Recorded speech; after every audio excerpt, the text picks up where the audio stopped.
your waist should be less than half your height. So half of that string should go around the fattest bit of your belly. And this is a really simple test for everybody at home.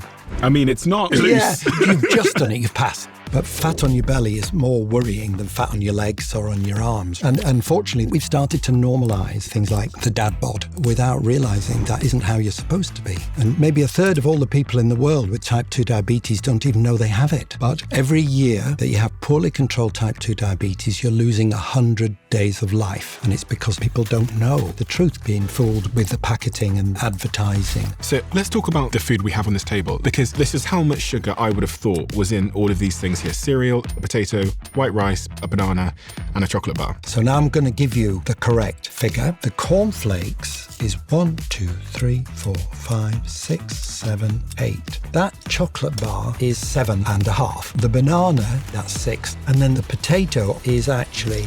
Oh my gosh. And then 150 grams of boiled rice is... Oh, I thought rice was healthy.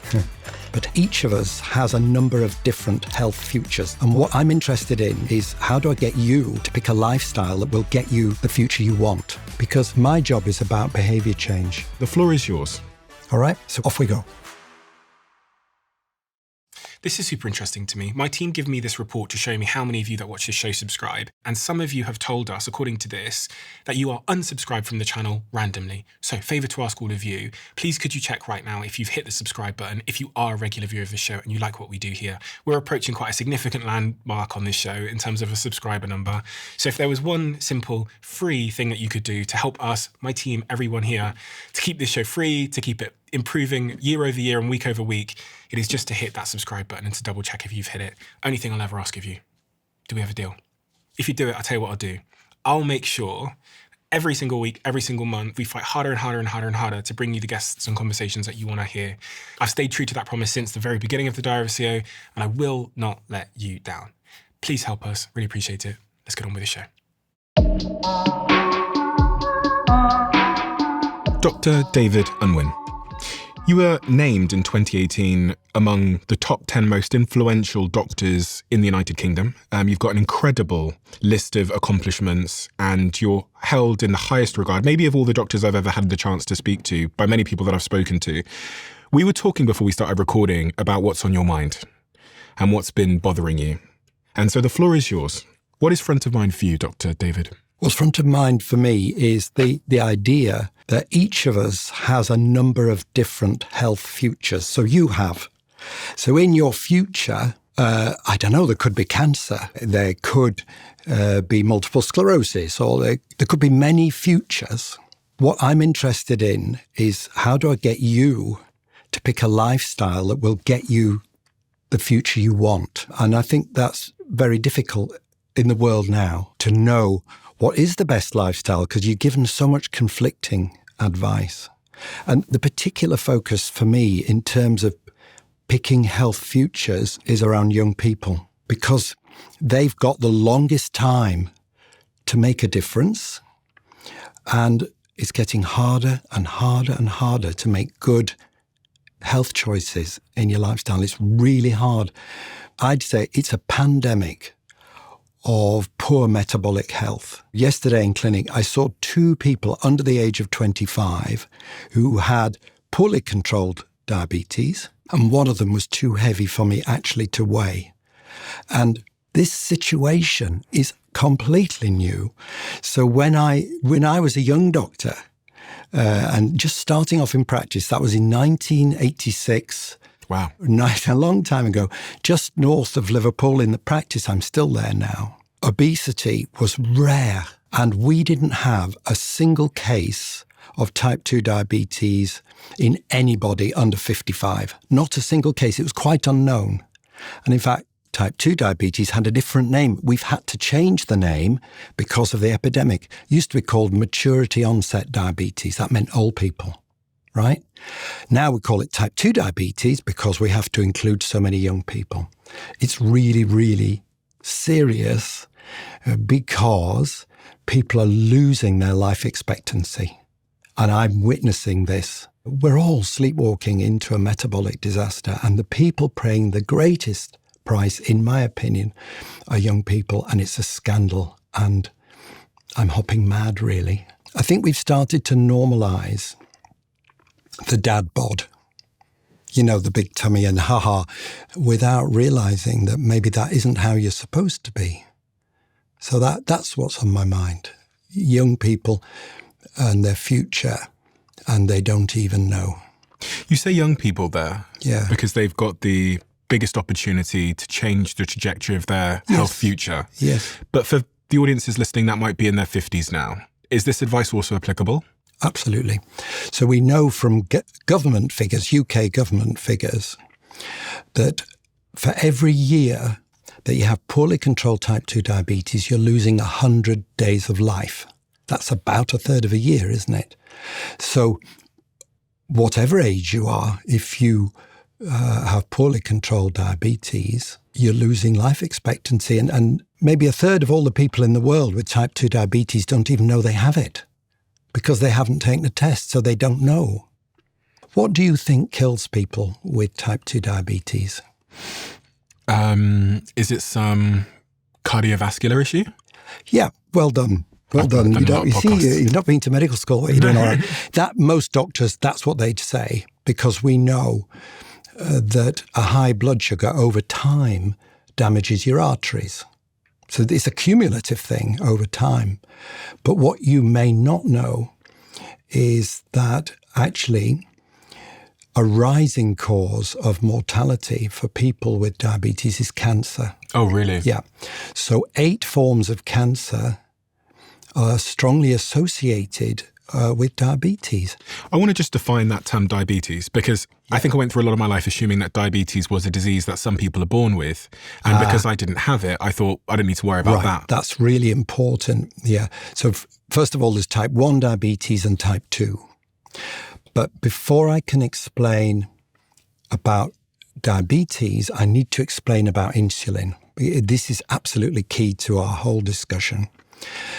So I've already said that a high blood sugar damages your arteries. And in fact, there's work to show that a very high blood sugar damages the non-stick lining of your arteries within 6 hours. Oh, wow. Really quick. It's called the glycocalyx, the non-stick lining, and damage is occurring very quickly. So I'm going to ask you a really stupid question. Yeah. When you say high blood sugar, I get high blood sugar when I eat lots of sugar. Okay. So first of all, we're actually talking about glucose. Yeah. And sugar can mean table sugar, or it could mean many different things. But we're actually talking about blood glucose. Which comes from lots of foods. Which comes from many foods. Carbohydrate heavy foods. Yes, it does. It does. Okay. So that's right. Okay. But you have the hormone insulin to defend you from poor dietary choices. So the question is, what does insulin do with the sugar you just ate? And here's the answer. Insulin, the hormone insulin produced by your pancreas gland, it pushes the sugar and it pushes it out of the bloodstream inside cells where it can be used for energy for you to run around.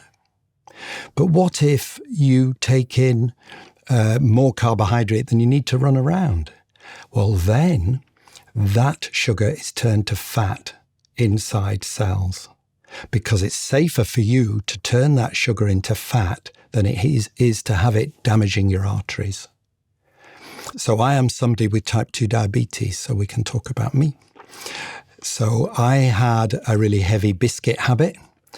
I was senior partner of the practice and it's stressful, and I had patients used to bring me biscuits all the time as a gift because they want the doctor to be happy. So in the drawer in the top of my desk was packets and packets of biscuits. So I'm taking in more sugar and I didn't run around, and gradually my waist got bigger. And what was actually happening was, as I took in more sugar than I needed to run around, my insulin was working to get rid of that sugar. And it was giving me 2 things. One, a belly. Mm-hmm. So and I thought it's just middle-aged spread, And the other was, I didn't know, but my liver was filling with fat. And that is very common now. So we have, well, it's a third of everybody in the developed world has fatty liver now. Here we got the wonderful props. Let's talk about these. Great. So fatty liver, this is the healthy liver here. And you see the colour. Look at this one. It's yellow. It's the wrong colour. And it's because of fat. So in that case, like has happened to me, over years, my liver began to fill with fat. Because it was essentially overworked and glucose was being stored there? Yes. So I was taking in too much glucose.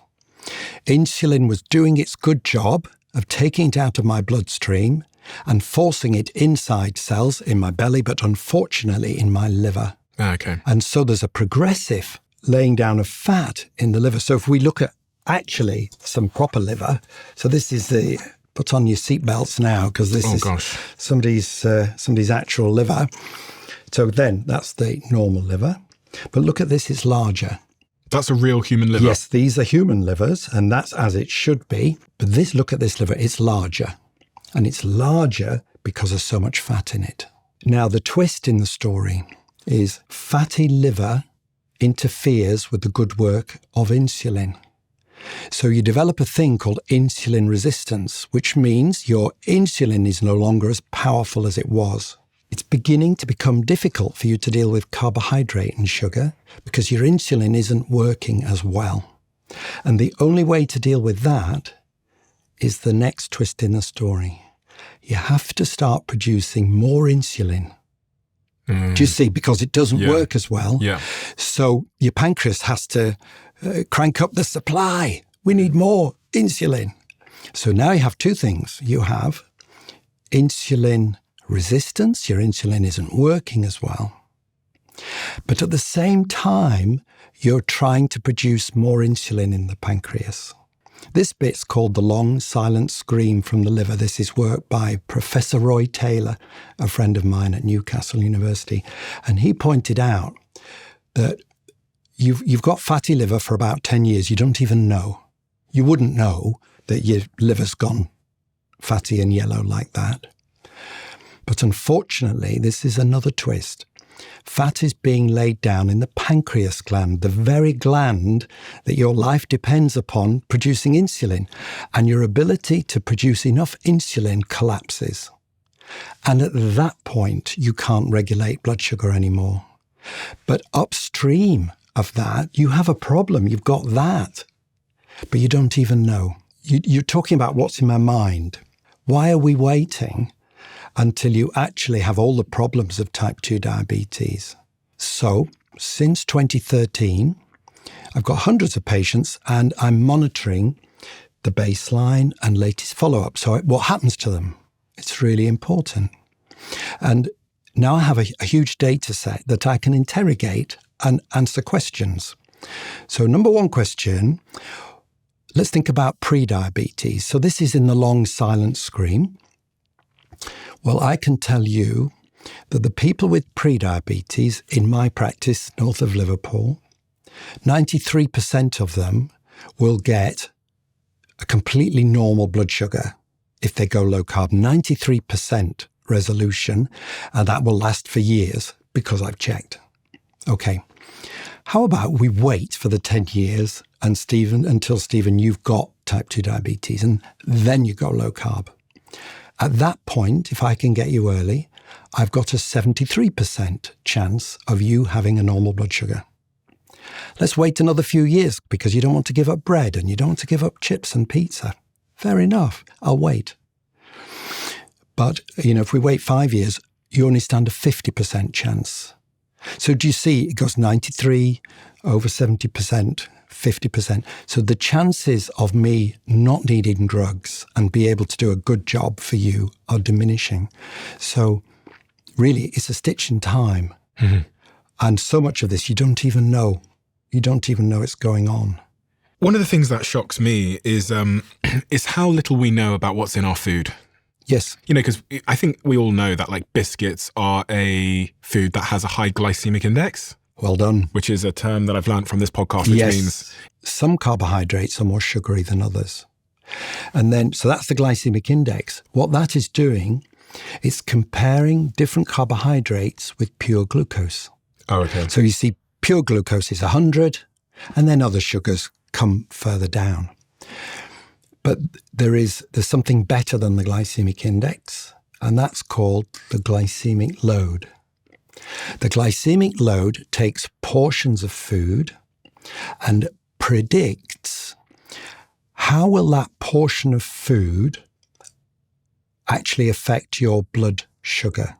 And am I right in thinking the glycemic load would factor in the amount of nutrients in the food? Exactly. So like protein, great. fiber. Yeah, because if you took watermelon, well, it's mainly water, isn't it? Mm-hmm. So you have to factor in, you can have quite a lot of watermelon to equal a chocolate bar. Mm-hmm. So the density, you're looking at the density of sugar in it as well. Okay. So that's why the glycemic load is better. Was there a moment in your career where you started to question what you had been told?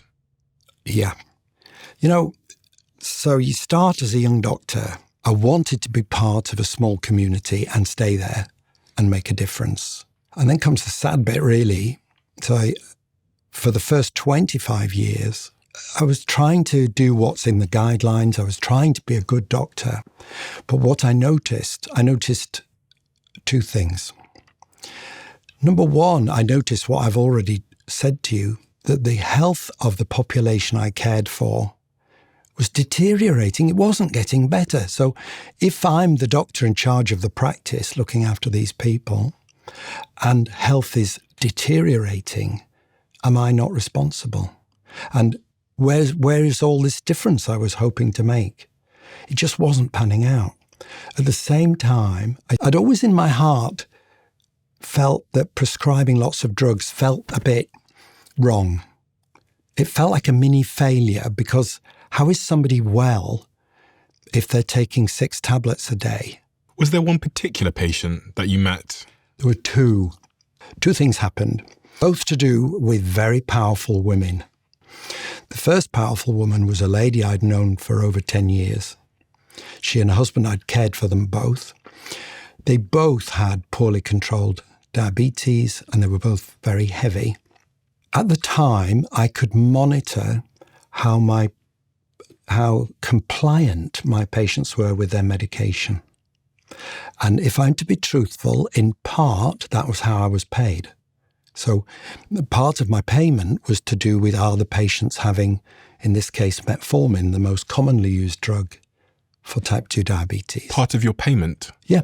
Yeah. What do you mean? Well, because you're supposed to, the government approve of the fact that we give drugs that are needed for type 2 diabetes, so that you're given a sort of quota where it's regarded as good practice that such a certain percentage of your patients will be on metformin. What? Yeah, it's true.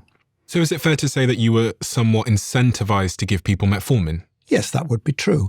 But I think we should also be fair to say that the body of evidence at the time would say that it's good practice to give metformin to people with type 2 diabetes, and conversely, poor practice not to use metformin, but we'll develop that.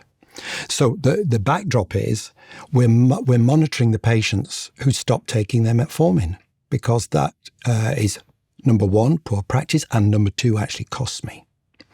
So I wrote to the person, "Dear Mrs. So-and-so, I'm concerned that you don't seem to be taking your metformin. Please make an appointment with me at your earliest convenience." Very British, very polite. Anyway, nothing prepared me for what was going to happen that morning, and it's changed my entire life on that point. So the lady, let's call her Mrs. Jones. That wasn't her name. She marches in, and she said to me, "You think you're going to tell me off, don't you, Dr. Unwin?" "Well, I've got news for you. I'm going to tell you off." I was scared, like, what's going on? She'd never been like this before. She was a polite person. Anyway, she went on to explain. She said, "When you do my blood tests, you will find that my blood glucose is completely normal, despite not taking your metformin." And She said, I'm wondering if you're actually qualified as a doctor, because in the last 10 years, did you ever once tell me that bread was sugar or breakfast cereals were sugar? I had to learn online that bread is sugar, that rice is sugar, that breakfast cereals are sugar. And when I cut those foods, I don't need your metformin now. And she made it worse. She said, this is schoolboy biology. You should have learnt that when you were 16. I was dead scared because, complaints as a GP, it's really bad. They go on for years and years. But mainly I was scared because every word she said was true. And one thing I had learned about when you're an older doctor is you've got to listen to people properly. If they're complaining, don't deny it. Don't defend yourself. Take it. So I said, okay, I want to learn what if this is true, will you meet me again? Let's do the blood test. So we did the blood test. It was true. It was the first case of drug-free type 2 diabetes I had ever seen. I'd never seen a single case in 25 years where people came off medication. I was fascinated because she'd done it like a miracle. But there was another detail I just share with you. She was one of 40,000 people online learning from each other how to do it. And when I looked, they were being rubbished by the healthcare professionals. So people like me were telling them you'll die. What you're doing is dangerous. And I was ashamed, really ashamed. And it's complete coincidence. But in the same month, we have to introduce my wife, Jen. Is there a photo? Come on, let's see Jen. This is Jen. Oh, she's probably the cleverest woman in the world. She's so clever. I love that woman.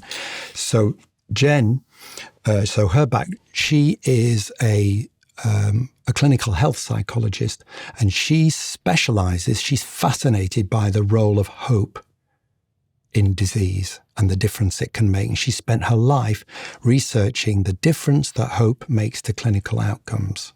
So it just so happened that she was in a supermarket and she saw a discounted diet book. That's the book. Escape the Diet Trap by Dr. John Briffer. Yeah, Dr. John Briffer. What a lovely guy. So Jen bought that book just around the time I'm telling her about this patient. So she said, you have to read this book about a low-carbohydrate approach to insulin resistance, to type 2 diabetes. And in the book, everything that my patient had told me was there, but it was done in a medical way, and I understood. She said, David, why are you sort of failing? Why don't you do one thing before you retire? Why can't you do a cheerful, something you really believe in? Why don't you have a go at this low carb thing? Yourself? Yeah. She said, why don't you and me go on this diet, see if some patients would volunteer and do it with us? And I mentioned it to the partners, and they said no. These are other doctors. Yeah, so I'm senior partner. I'm supposedly the boss. But at the time, low carb was not respectable, and they didn't like it. And they said, we don't want you to do this. And partly because they said, well, is that a good use of the resources of the practice? Because if you're doing this, David, maybe you're not treating chest infections or other things, and there's pressure on the health service. So they felt it was a bit self-indulgent. So I go back to my wife and said, the partners say no. And she said, I'll tell you what we're going to do. We're both going to work for free, and we'll do it. Why don't we do this in our own time, in an evening when the practice no resources? So that's exactly what we did. We found 18 volunteers who were interested amongst the patients. And then Jen and I, so that was 20 of us, we started meeting every Monday night talking about low carb, learning how do you cook stuff, how do you do it. We did it together. And one of the nurses was so excited. Heather is her name. Let's give her a, thumbs up to Heather. Heather said, I'll work for free. I'll help you. I'd love to do this. I want to believe in what I do. And then the magic begins. The results, I couldn't believe it. I could not, I'd never seen anything like it. And the first thing I saw was the liver function improving. You see, because I'm doing blood tests, because I know I'm doing something weird.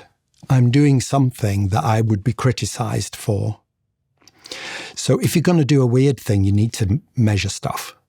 You can't, these are patients, so you can't just experiment and not be, am I doing harm?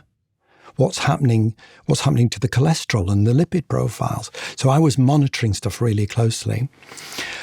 The liver function, though, Stephen, I got people who I thought they were drinking alcohol, and I thought their liver problem was due to alcohol. And they'd had abnormal liver function for 10 years. And suddenly, within weeks, the liver function was improving, often by a third or 50%. I was so excited. Can you imagine? I'm sitting there and the laboratory results are coming in and they're like, wow. And then another and another. So that was the first thing. Then the weight. So we're all meeting every Monday night and we got the scales and everybody gets weighed every Monday night. And the weight started falling off people. It really did. And then all sorts of other weird stuff started happening, some of which I couldn't make sense of for years. The first one was, people said, are you hungry? Because I'm not.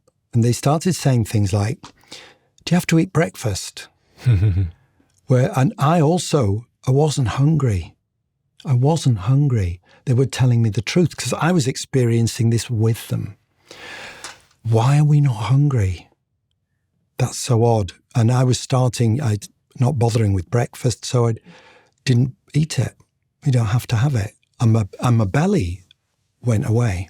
The next thing was, I noticed when I stood up from my desk, I felt dizzy. Weird. Now, I hadn't told anybody, but I had moderate high blood pressure for years. But I didn't like to be a patient. Mm-hmm. So I never went to a doctor.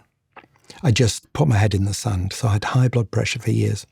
When I took my blood pressure, it was low normal. Why? I didn't know.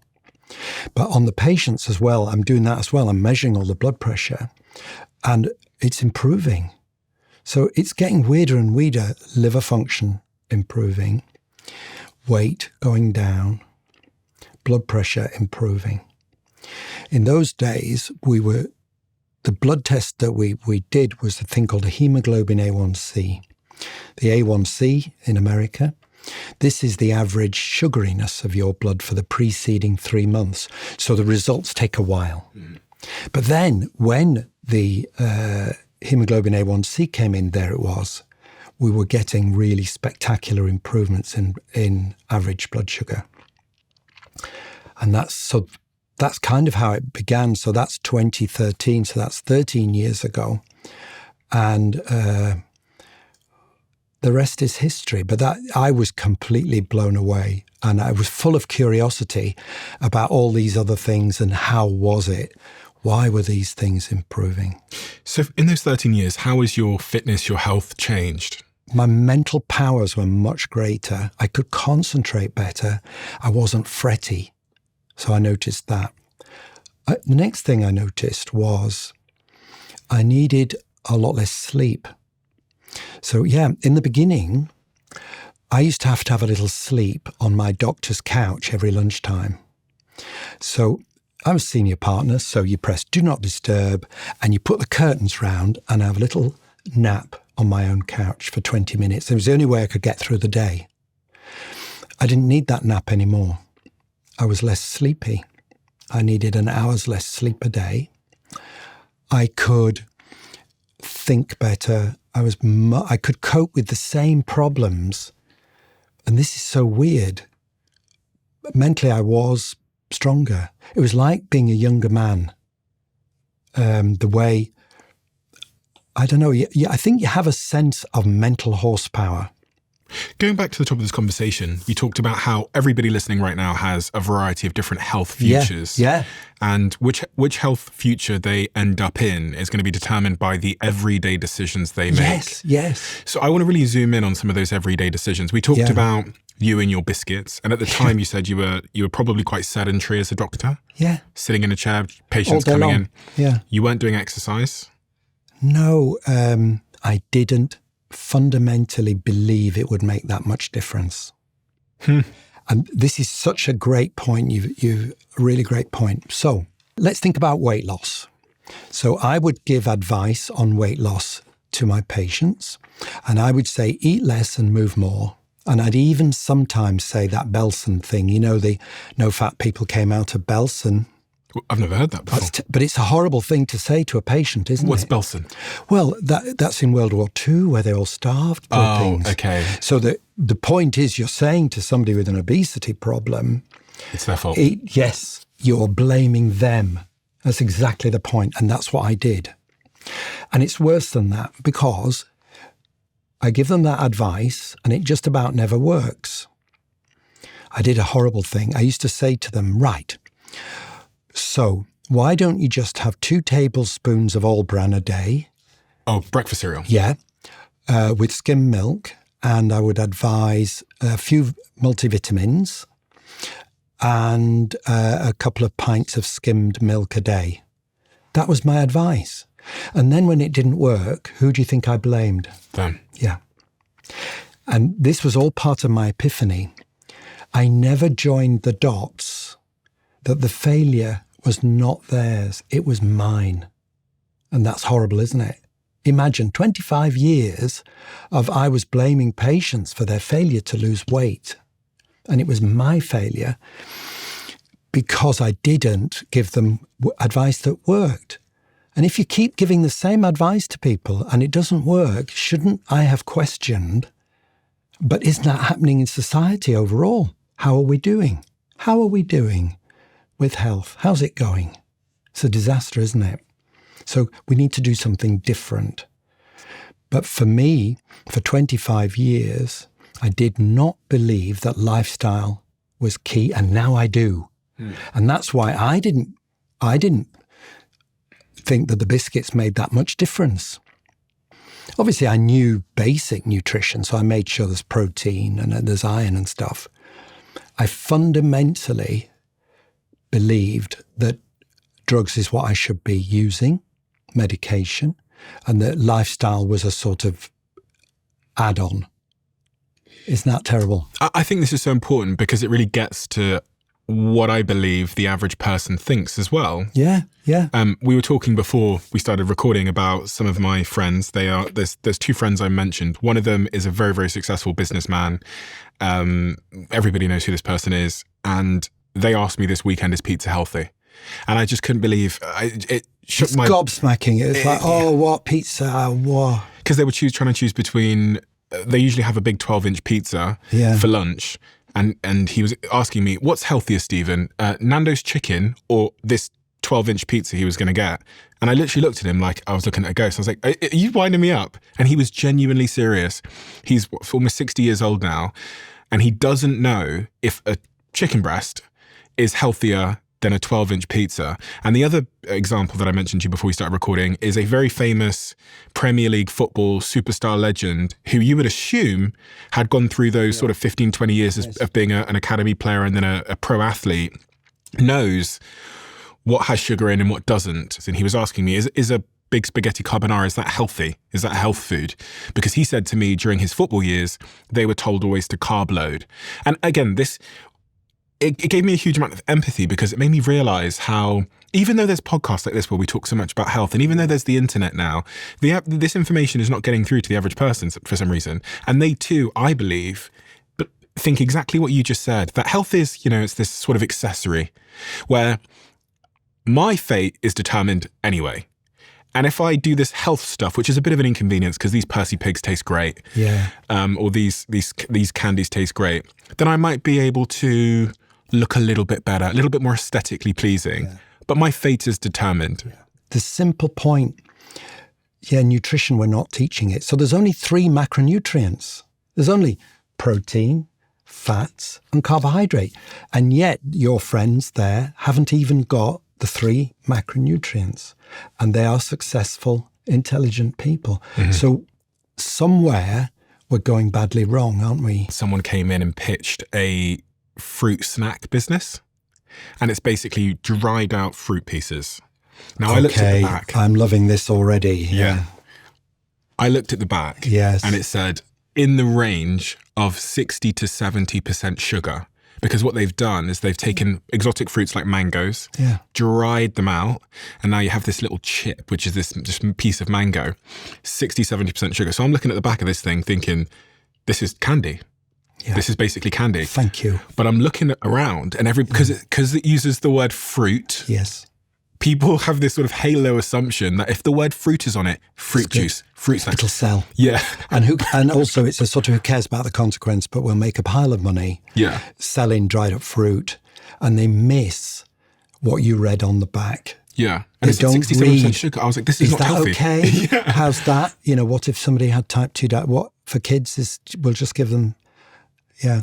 And you've touched on another thing about what's going wrong. So when we look at my practice and this epidemic, and really, as I've said already, it's not an epidemic, it's a pandemic. It's everywhere.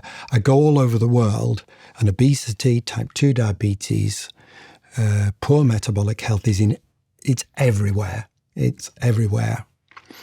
And I think one of the things, touching on what you just said, is so you wake up and you have your cereals for breakfast. Which you've got some here. Which we have some cereals there. And then you'll have, why don't you have a big glass of fresh orange juice as well? Great idea. And then, okay, that's your breakfast. But then on the way in, you have a little snack, and people do. They buy a bar or some crisps or something like that. And then even at school, they might get a muffin mid-morning. It's fair enough. They might then have an apple. At lunchtime, you're going to have some sandwiches, and then you've eaten your sandwich. So you might have a cake or something, or some ice cream. Then you'll go home, and then it's time for maybe your chips or your pizza. What you've actually done is had sugar with your sugar all day long. There's hardly any protein. Going back then to those where was the protein to grow you? And that's the thing, that's changed over time, that the snacking. So I come across a lot of young people, and their mother is saying, I can't get him to eat any proper food. He just eats snacks all day long, and he won't. They can't get protein in them. And some of them are actually thin kids. They're not all fat. Let's talk about what you just said there. And we can walk through the day using the food we have on this table. Now, I just want to caution that we do have some people that are probably out walking their dog listening and can't see. So we're going to have to do a bit of a voiceover as to what's going on. But you said wake up in the morning, you have your cereal. Yeah. Now, cereal, growing up, I thought was a health food. Me too. Yeah. Me too. How much sugar is in the average standard bowl of, let's say, frosted cereal? Well, we can do this different ways, Stephen. Mm-hmm. This is actually like a test for you laid out here. Oh gosh, is that for? Okay. Yeah, this is a test for you, and I'll describe it. So what you've got a bowl of, we'll call them, they're cornflakes. Mm-hmm. Then you've got a potato, a baked potato. It isn't baked yet, but you could bake it if you want. You've got 150 grams, and this is boiled rice, so it's not dry, it's boiled rice. You've got a very ripe banana. And at the end there, you've got a delicious-looking chocolate bar. Yeah. So you've got there some cubes of sugar. And this is the test bit, you see, as to how I'm going to give you, we'll score you in the end. Okay. So what I'd like you to do is consider these relatively. And each of those cubes of sugar represents a 4-gram teaspoon of sugar. Yeah. So if you could now just go along these and put beside each food what you believe to be the equivalent in terms of teaspoons of sugar, and then I'll give you a score and see how you do. Okay. And those are the answers, so I'm going to turn it down so you don't cheat. Okay, so I'm going to score them as I would have thought 2 years ago.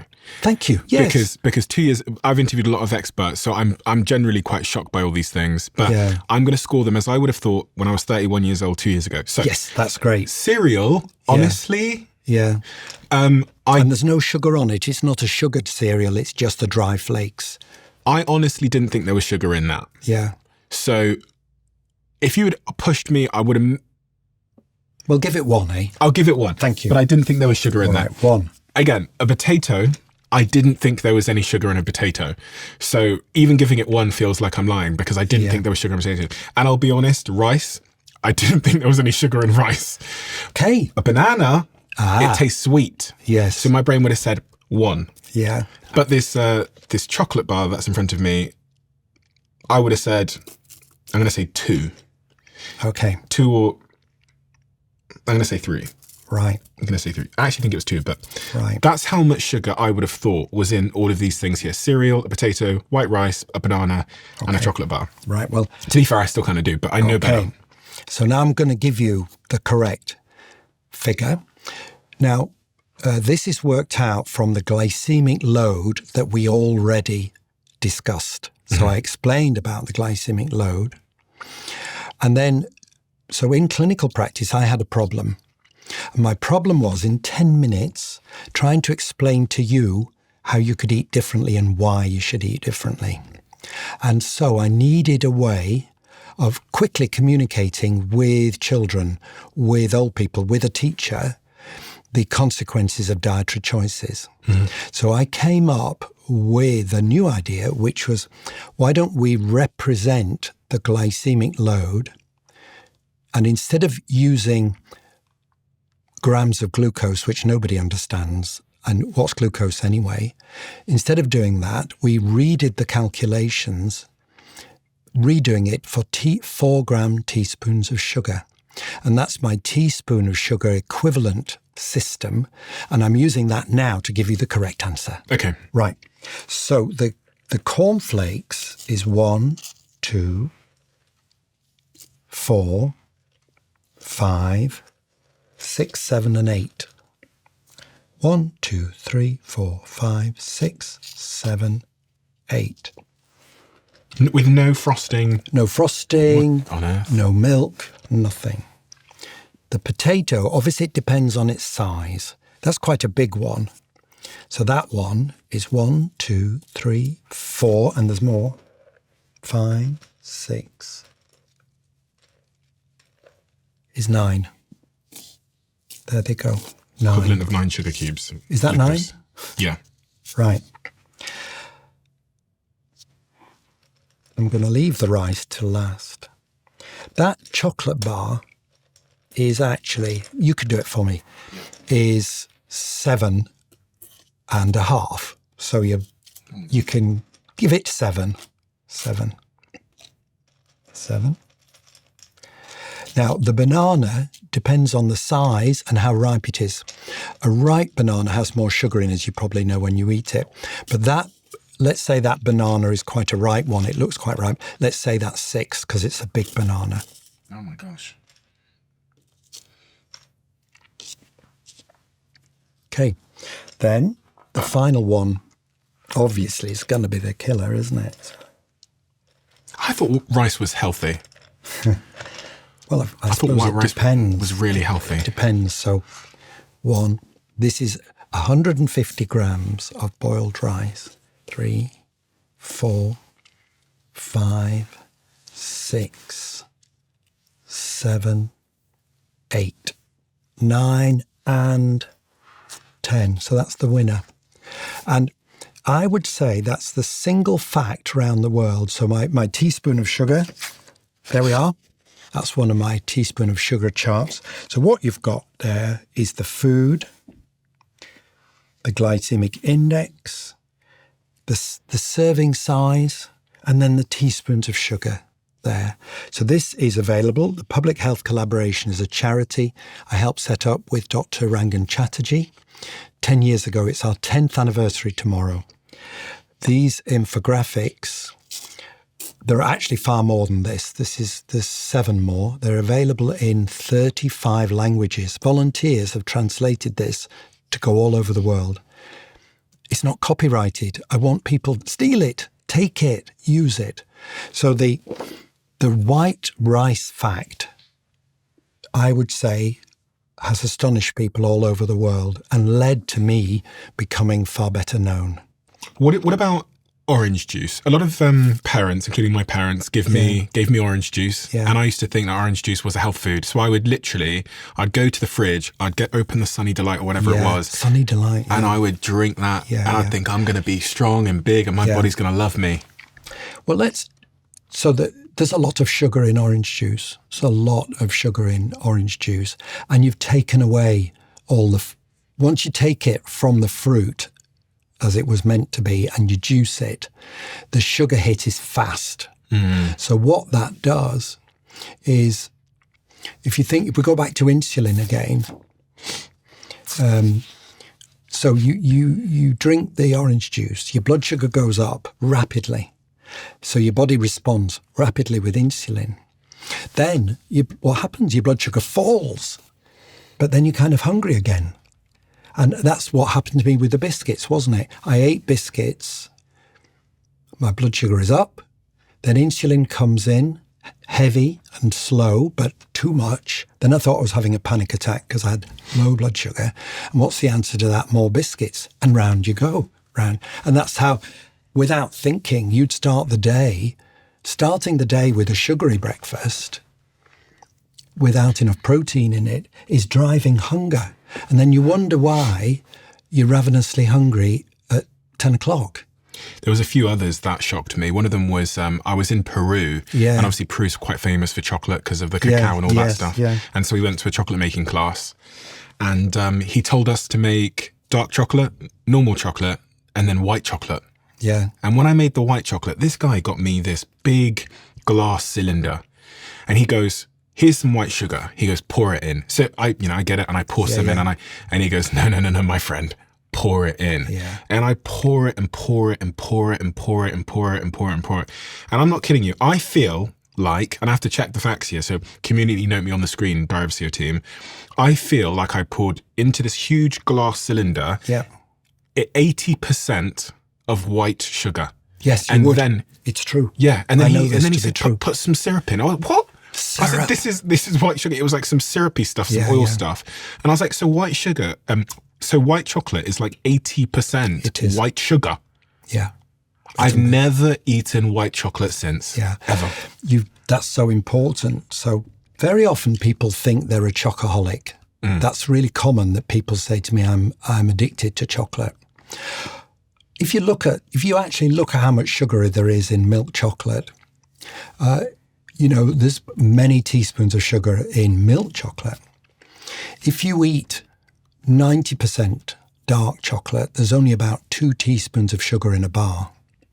And what you find with the chocoholics is I say, well, if you're addicted to chocolate, why don't you get a bigger hit and have the dark chocolate? And they say, oh, I couldn't eat that, it's too bitter. What they're actually addicted to is the sugar. So I've done there is, for the folks at home, there is one of these sugar infographics on chocolate, on that subject of chocolate, because I want people to understand the consequences of what they do. So just to illustrate this, because I've just looked up the stats, right? Yeah. I think this is what I saw. Right? Yeah. I've just looked up the facts to make sure what I'm saying is true. When I made that bar of white chocolate in Peru, this was the total ingredients, and this is how much sugar they asked me to put into it. Blimey. I looked at it and thought, okay, so white chocolate is basically like 70% just pure white sugar, and nobody knows. Yes, exactly. Nobody knows. Exactly. And the other one I've got to be in my bonnet about is smoothies. Yes, I have one too. I thought smoothies were healthy. Yeah, no. They're I'm on X or Twitter quite a lot, and that's the kind of thing fills me with rage, and I have to take a photo with like my Look at the sugar. It fills me with rage. I've got another thing. This is fun. I've got a question. Mm-hmm. Right, Stephen. Why don't we could take all the blood out of me, mm-hmm. right? There'd be 5 litres. We could bleed me out right now. There would be 5 litres of blood in me. Let's get it in a bucket, all right? 5 litres of blood. How much sugar would be in that 5 litres of blood? I have no idea. But it's an interesting question, isn't it? Because it relates to the consequences of eating some of these things. So I would just like you to estimate. So if, let's say my blood sugar is normal. Yeah. If you have a normal blood sugar, I would like you to guess how much sugar is there in my entire blood system. One cup like this. Thank you. No. The answer is this. Let me show you. That is all there is. You're joking? I am not. And you see immediately... 1 sugar cube. That's all. And I'll do it on Twitter for you, X. I can show you the calculations. So you see, if I have a banana and I have diabetes, there's too much sugar for me. You see, because glucose is, number 1, vital, but number 2, toxic if you have too much of it, the level of it in my blood is controlled minutely. Wow. It's controlled to this extent. And I think that single fact, you didn't know that, did you? No, I did not at all. And it immediately shows you how it's so easy to have more sugar than you actually need, given that.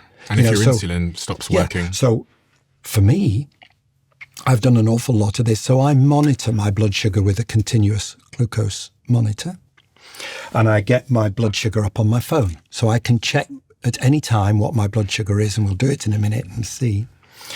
But you see, if I eat a banana, it doubles my blood sugar because I can't regulate my blood sugar. Because of the diabetes? Yeah.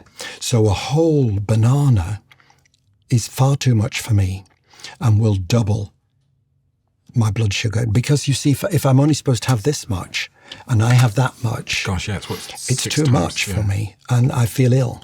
I go out into the world and I speak to the people that listen to the show and they're like taxi cab drivers. It's a lot of taxi. Yeah. Do you know, I've got this bias towards thinking that everybody that listens is a I've got this bias towards thinking that everybody that listens is a taxi cab driver because I really only spend my time in the office or in a taxi.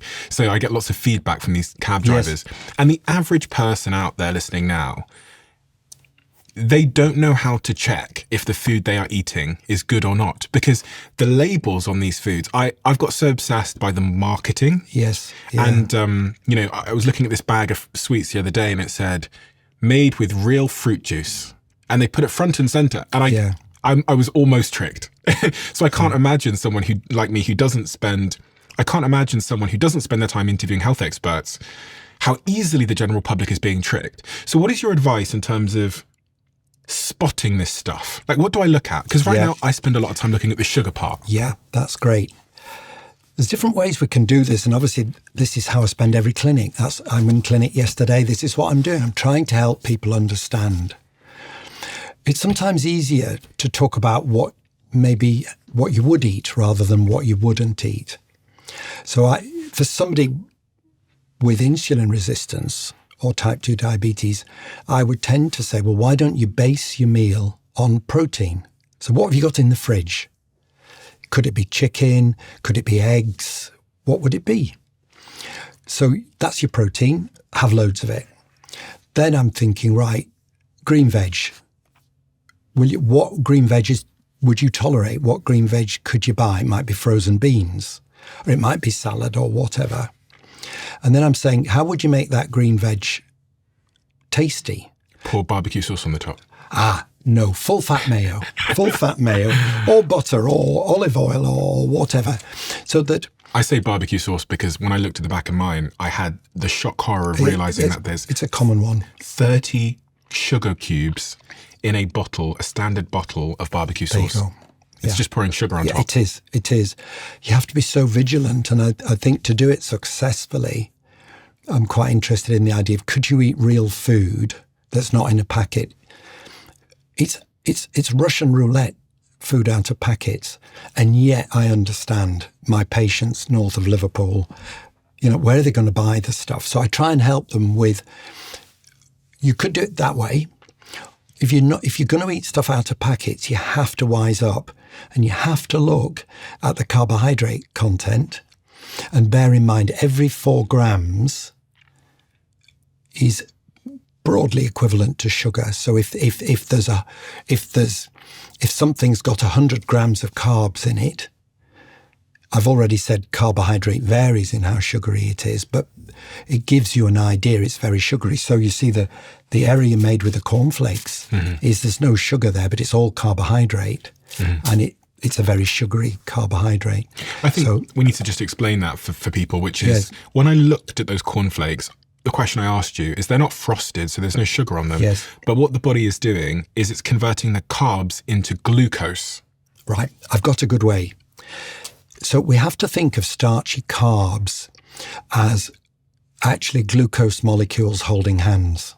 Okay. And then digestion comes along and breaks down. They're not holding hands anymore, and they become free sugar again. Because we think if it's not sweet, it's not glucose. Exactly. I don't know whether when you went to school, was there this thing where you chewed bread for ages and then you could see if it became sweet or it turned into sugar? It's a schoolboy experiment that's done a lot to prove that the amylase, the enzyme in spit, turns starch into sugar. But that's the point. Starch is soon to be sugar. It's glucose holding hands. Yeah. And when it holds hands, it's not sweet. But then when you digest it, exactly, it's no longer holding hands. Perfect. And that is broadly what, and you're not alone because didn't I make that error? Isn't that what the lady in 2012, that's what she was so furious that I was making. So here we are, senior partner of a large practice, had forgotten that starch was sugar. And we come full circle because, and so many other people,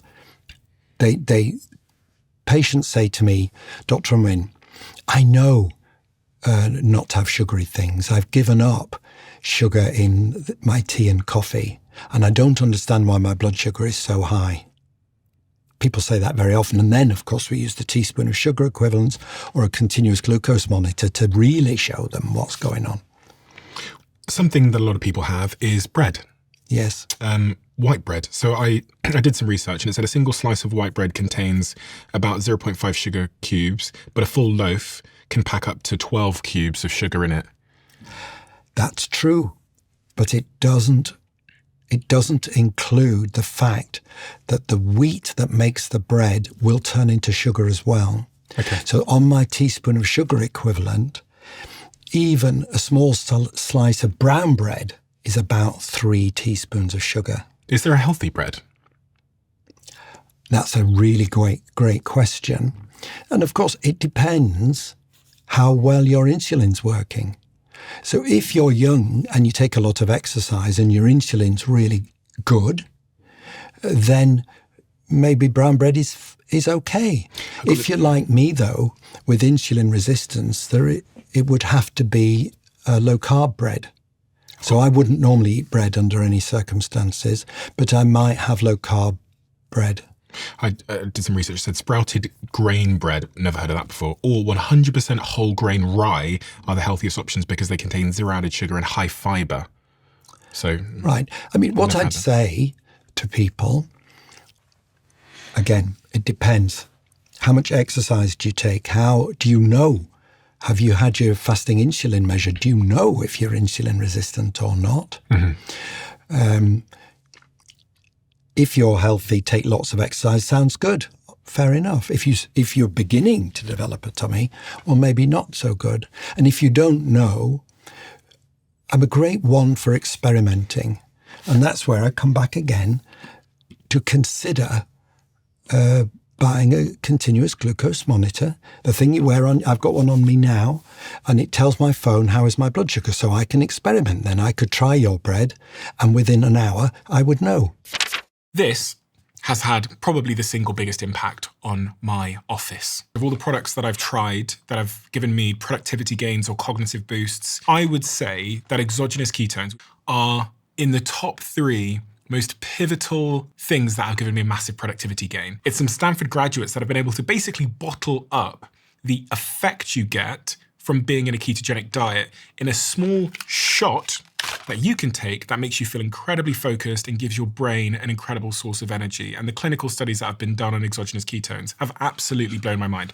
I reached out to them, I became a co-owner in the company, I became an investor in the company. And so it's with great pride that I can tell you that this exists. If you haven't tried these shots, go to ketone.com/Stephen for 30% off your subscription order. And you'll also get a free gift with your second shipment. I still buy my ketone shots predominantly online, but thankfully I can now grab them at Target whenever I drive past them here in the United States as well, because we're now stocked in Target, where your first shot is completely free. Much of the reason most people haven't posted content or built their personal brand is because it's hard and it's time consuming, and we're all very, very busy. And if you've never posted something before, there's so many factors in your psychology that stop you wanting to post. What people will think of you. Am I doing this right? Is the thing I'm saying absolutely stupid? All of these result in paralysis, which means you don't post and your feed goes bare. I'm an investor in a company called Stan Store, which you've probably heard me talk about. And what they've been building is this new tool called Stanley that uses AI, looks at your feed, looks at your tone of voice, looks at your history, looks at your best performing posts and tells you what you should post, makes those posts for you. You can also just use it for inspiration. And sometimes what we need when we're thinking about doing a post for our social media channels is inspiration. Building an audience has fundamentally changed my life, and I think it could change yours too. So I'm inviting you to give this new tool a shot and let me know what you think. All you have to do is search coach.stan.store now to get started. Am I wise to be looking at the back of packets? I look at the back of everything I eat. Yes. And I'm building, I guess, a mental model of the different levels of carbohydrates and sugar content and fiber and all these other things and proteins, etc. But I always seem to zoom in on the sugar, the added sugar. Ah, right. There is an error there. Okay. So that's brilliant. And the fact you're interested and trying is great because you'll learn so much more. Because, of course, the sugar is one thing, but you must also look at the carbohydrate, the carbohydrate content. Now, this is done differently in the United States from here, confusingly. Here, we talk about carbohydrate separately from fiber, so that in the UK, when it says carbohydrate, that turns into sugar. In the States, you've got the carbohydrate including fiber, so it makes it more complicated for you because you need to know how much of that carbohydrate are you going to absorb.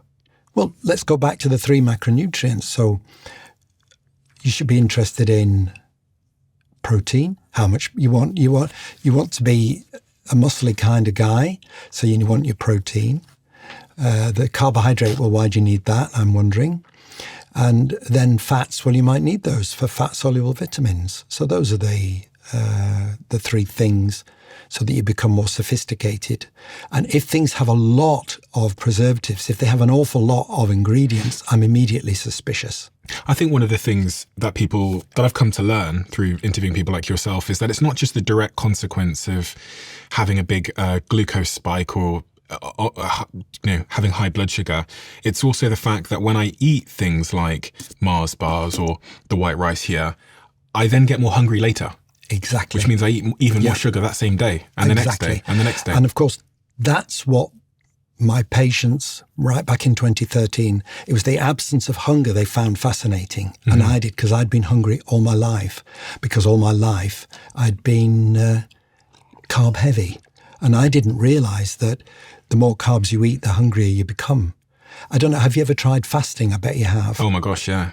Right. I fast most days, to be honest. I haven't eaten today. And what time are we on? We're I don't know, 1 p.m. And during the Dragon's Den filming, I don't eat often until the evening. So great. So isn't that interesting? So I used to have a model which was that if I didn't eat, I was hungry, right? Mm-hmm. So if I didn't eat for even twice as long, I'd be twice as hungry, and it would rise exponentially until I went mad. Yeah. And what's surprising that you must have found is as you fast, you don't become more hungry, do you? Yeah, that's crazy. Well, isn't that interesting?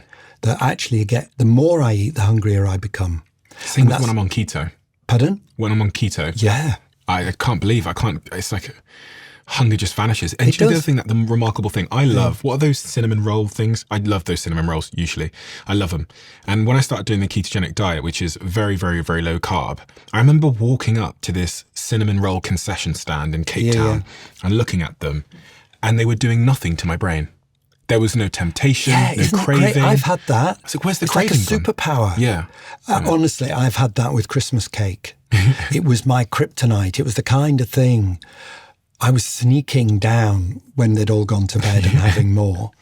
And then one day you can look at it and you think it's not actually food. Your brain, that isn't food. Yeah, exactly. And I'm the same with buns as well. And all sorts of things that a lifetime of, and they're no longer food. And it feels like a superpower because I'm such a man. In fact, I throw this down as a challenge to men. Are you man enough to resist, whatever it is? Let's do a challenge. Come back in a week and tell me you've not had any biscuits. It works. It works. What do you think of the ketogenic diet? Wow, that's a big question, isn't it?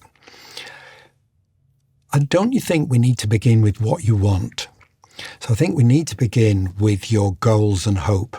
So are you wanting to lose weight? Are you wanting to sort out type 2 diabetes? Or, Georgia Reed, Dr. Georgia Reed is a close friend, and nutritional psychiatry is really growing. And there's Ian Campbell in Edinburgh University is doing some amazing work with bipolar disorder and other things. So why are you doing it? That's my first thing, because I see it as there is a spectrum of carbohydrate that you're on. So I try and find out, where are you now? And approximately where are you now? And then I'd say, well, could you give up bread or reduce it? And then I'd say, let's measure whatever parameter we want, which might be blood work or weight or whatever. Then we say, how are you doing? Are you happy now? Is it? Or would you like to go a bit lower? And what I've discovered with my patients over 13 years is they tend to go lower over time, because when they experiment, when they go keto, what they like is the brain thing. Oh gosh, yeah. And that's right. Yeah. So I would say to you now, because I'm interested, why would you go keto? What are you after? So I'm going to put the brain thing at the top of the list, which is just the clarity of thought. Obviously, in my job, I have to sit here with very smart people like you, and I have to talk sometimes for 3-4 hours, whatever it might be. But also, I'm on television a lot now, and I'm speaking. Cameras, 9 cameras rolling, BBC One, and I've got to think of something smart to say to this entrepreneur stood in front of me that's pitching to me. And then also I'm in meetings, I'll leave this conversation now and I'll go straight downstairs and I'll have 2 hours of straight meetings about very, very complicated things, about buying companies. I'll be meeting founders, interviewing people. And what I've noticed profoundly, because so much of my job centers on speaking and articulation, is there is this wild variance that I hate. And what I mean by that is some days I'm on it, and some days I am almost embarrassed by my inability to string a sentence together. Today, I'm almost testing myself now by trying to speak really, really fast and seeing if my brain is connected to my mouth. That's actually like what I do. I try and see if it flows out. Today I'm okay. But there are days where I'm stumbling over myself, and I go, what's causing this? What's the causal factor, and how do I prevent this? So that's one. Keto. When I'm in keto, I always sound like Busta Rhymes. It always just, it's always working. And then I'd say the aesthetic stuff, because I want to look good as well, especially for my fiance. So I want to be in shape. I want to be, and then I'd say the third is being strong, and then the fourth is I want to live long. Exactly. I want to have a long health span, not just a long lifespan, but I want to be able to do things as I age. So you see, that's exactly what I began this meeting with. You've got a clear idea about your preferred future, and it's fairly specific too. And the more specific you are, the more likely you are to be successful. And then you're noticing. Then afterwards comes the feedback. Do you think most people even have thought about this? No. I was just thinking about my listeners, and I was thinking, they're listening right now. I wonder if they have written down their top 4. Yeah. So what I'd love to do now is tell you something about my wife's work, because it relates to changing behaviour fast, and that she won't mind. So we're back to Jen now, clever woman. She spent 2 years thinking about CBT and what this is a type of therapy, and what were the necessary parts of it and what was junk. And she reduced CBT down to something I'll teach you right now. All right? So off we go. Mm-hmm. Off we go. So the first thing is to think about your health goals. So to think about what in a year's time, if what you do is great, how does that look specifically? So I'll give you an example. You might think you'd like to lose weight, but that isn't specific enough. I want to know, what difference would that make to you? So we'll do it now. So if you said you wanted to be in shape, I don't know, what do you mean by that? Do you want to lose weight? Tell me more. I want to be able to,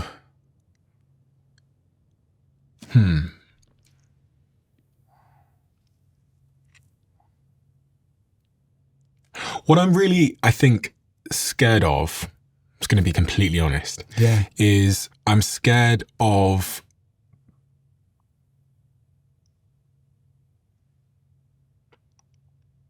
having the same health profile as my dad. Ah, right. Yes. Because I've seen, we have the same, we have a lot of the same genetic profile. Yes. So I think a lot of us look at our parents and go, is that my future? Yes.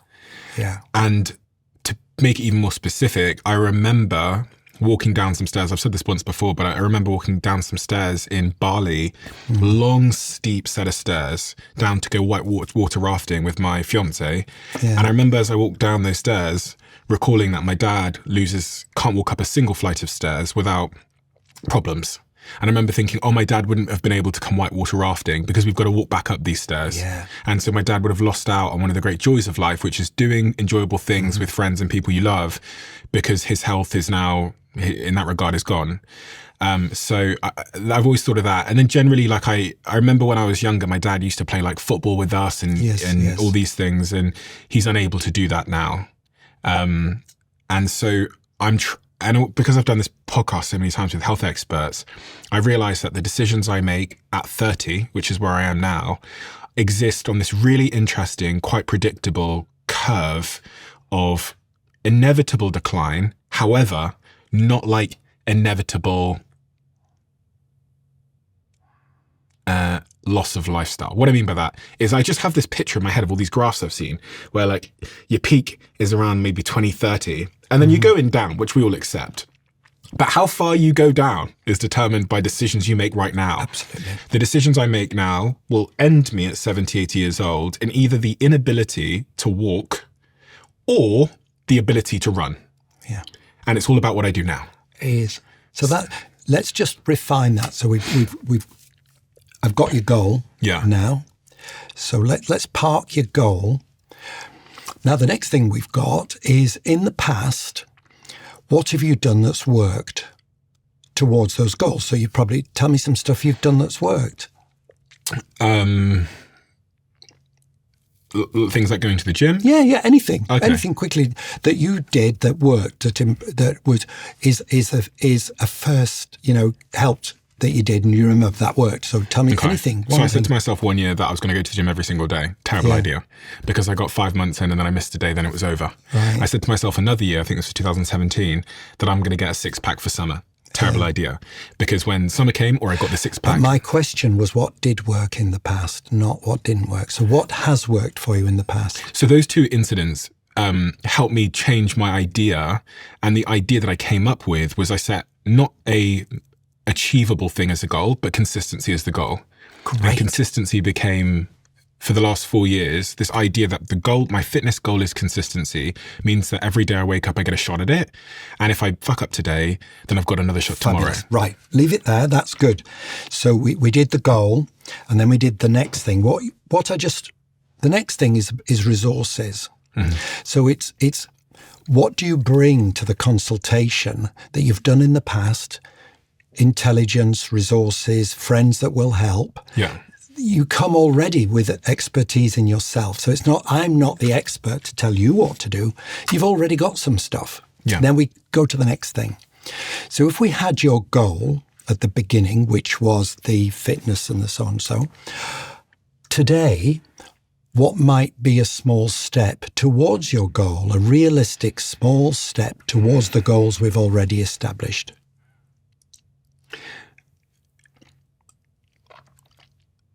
So I can think of two. Good. One of them is creating a social pact, which again was one of the things that helped. So we made a WhatsApp group. This is quite funny. We made a WhatsApp group. We put 10 friends in it, and we made a simple rule. Whoever's the least consistent every month is evicted, and we invite a new friend in. Wow. We've done that for 4 years. I've not been evicted in 4 years, which means that I'm doing enough, I'm consistent enough over those 4 years to not be evicted. Every day when we work out, it puts our workouts into the group chat. And every week and every month, there's a winner.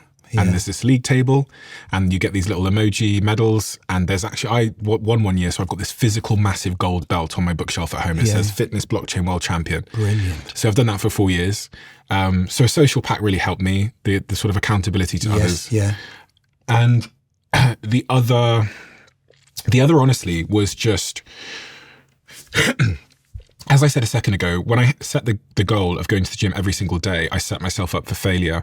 Now, I set myself the goal of consistency, which means that I can have bad days where I do 20 minutes or 15 minutes. Yesterday, because I was finished Dragon's Den late, drove down to London, got home at 1 a.m., I did 18 minutes.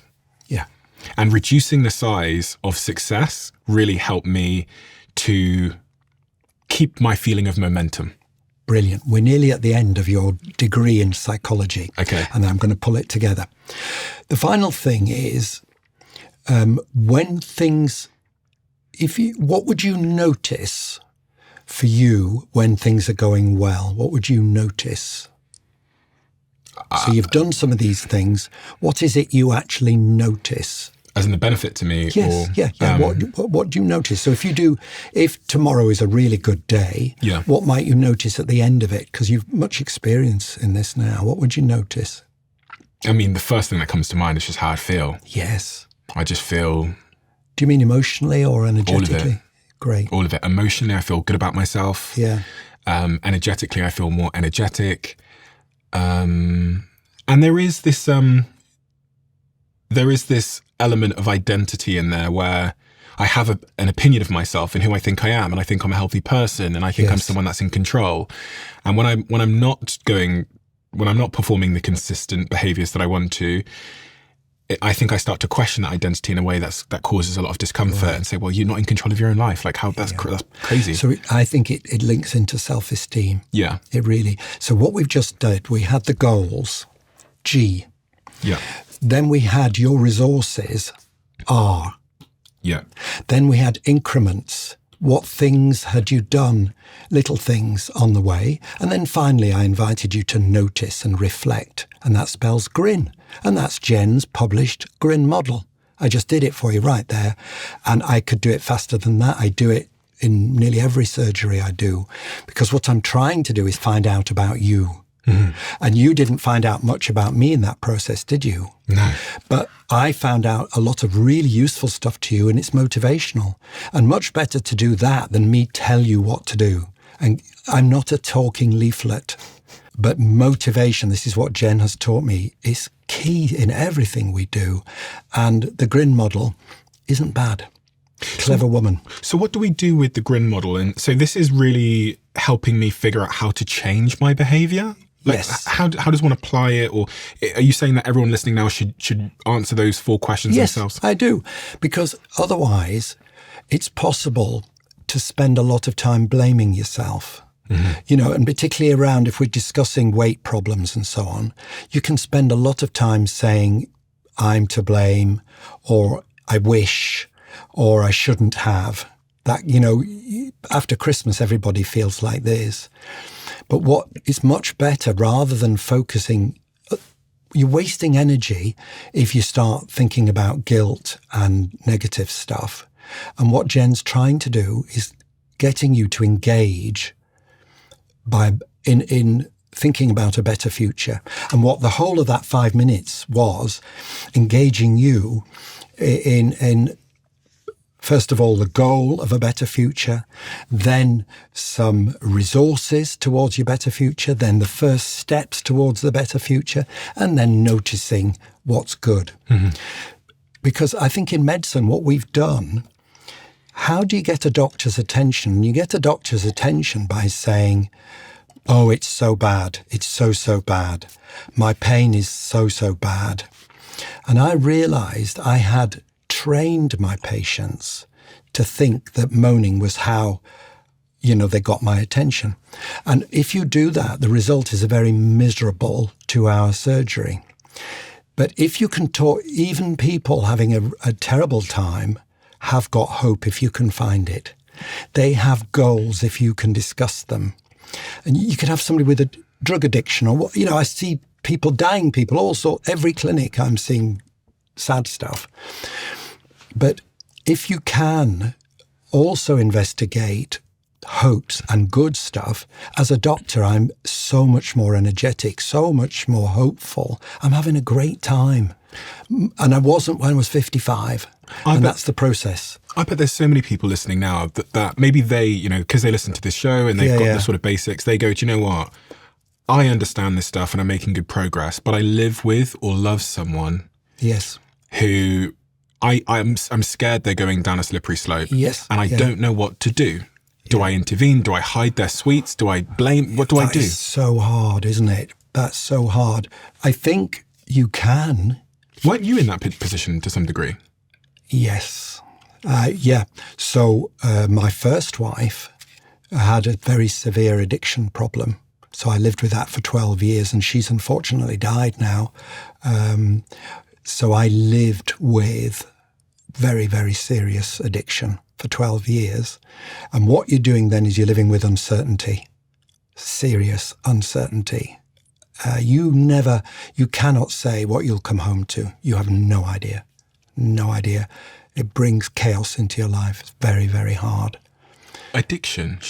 Yes. Are you able to say what kind of addiction? Was it a food addiction or a drug addiction? Or it was. Nearly everybody concerned has died now, so I don't know whether I can say or not. But it was very serious, multiple addictions. I will say that. And she died some years ago. And it doesn't. It actually wasn't food addiction, but it brings. I have so much sympathy with dealing how hard it is to deal with uncertainty and not be able to. You love somebody and you can't do anything. It's very hard. There are things you can do. I think if you can engage people in that, talking about goals, that can help. What we will do now is we'll change that conversation to the current Mrs. Unwin, which is what we laughingly say. This is Jen. So we've been together for 30 years now. And Jen's story is that she actually is an ultra-processed food addict, genuinely. And what that means is neither of us understood what that was. Even though she's a consultant psychologist, she didn't realize that she was an ultra-processed food addict. What she saw it as was a weight problem. And all her life, she's been boomerang dieting. So she'd be a big woman and then a little woman and a big woman. And I used to watch it all. What's going on? And then there'd be tray bakes. Like she's trying to lose weight and making tray bakes, saying it's for the children and then scoffing the lot herself. So then because I loved her, and I think blokes, we try and solve problems, don't we? Mm-hmm. We're like caveman. I wanted to rescue her. So I'm either throwing the food away or I'm tackling her. And then we're having such arguments because she's defensive and cross. I couldn't understand with an intelligent woman what's going on. But then, this is only a few years ago, she understood for the first time. This is addiction. When you have intelligent people, highly, highly intelligent people doing stuff that harms their health repeatedly, is this not like cigarettes? Is it not like alcohol? That is ultra-processed food addiction. And there's a patient I'd like to tell you about that explains it even more clearly. And this patient has consented for me to tell you because he wants to help the world. So this is a guy who's a very successful guy. He runs, he's a wealthy person with a successful business. He's not stupid. He has type 2 diabetes. He's 55. He has type 2 diabetes. He's very much overweight. Unfortunately, he needs really serious surgery because both his knees have been so destroyed by his weight that he can hardly walk because he's in real agony. But his type 2 diabetes is so bad. His blood sugar control is so bad, the anaesthetist won't touch him. So he's trapped.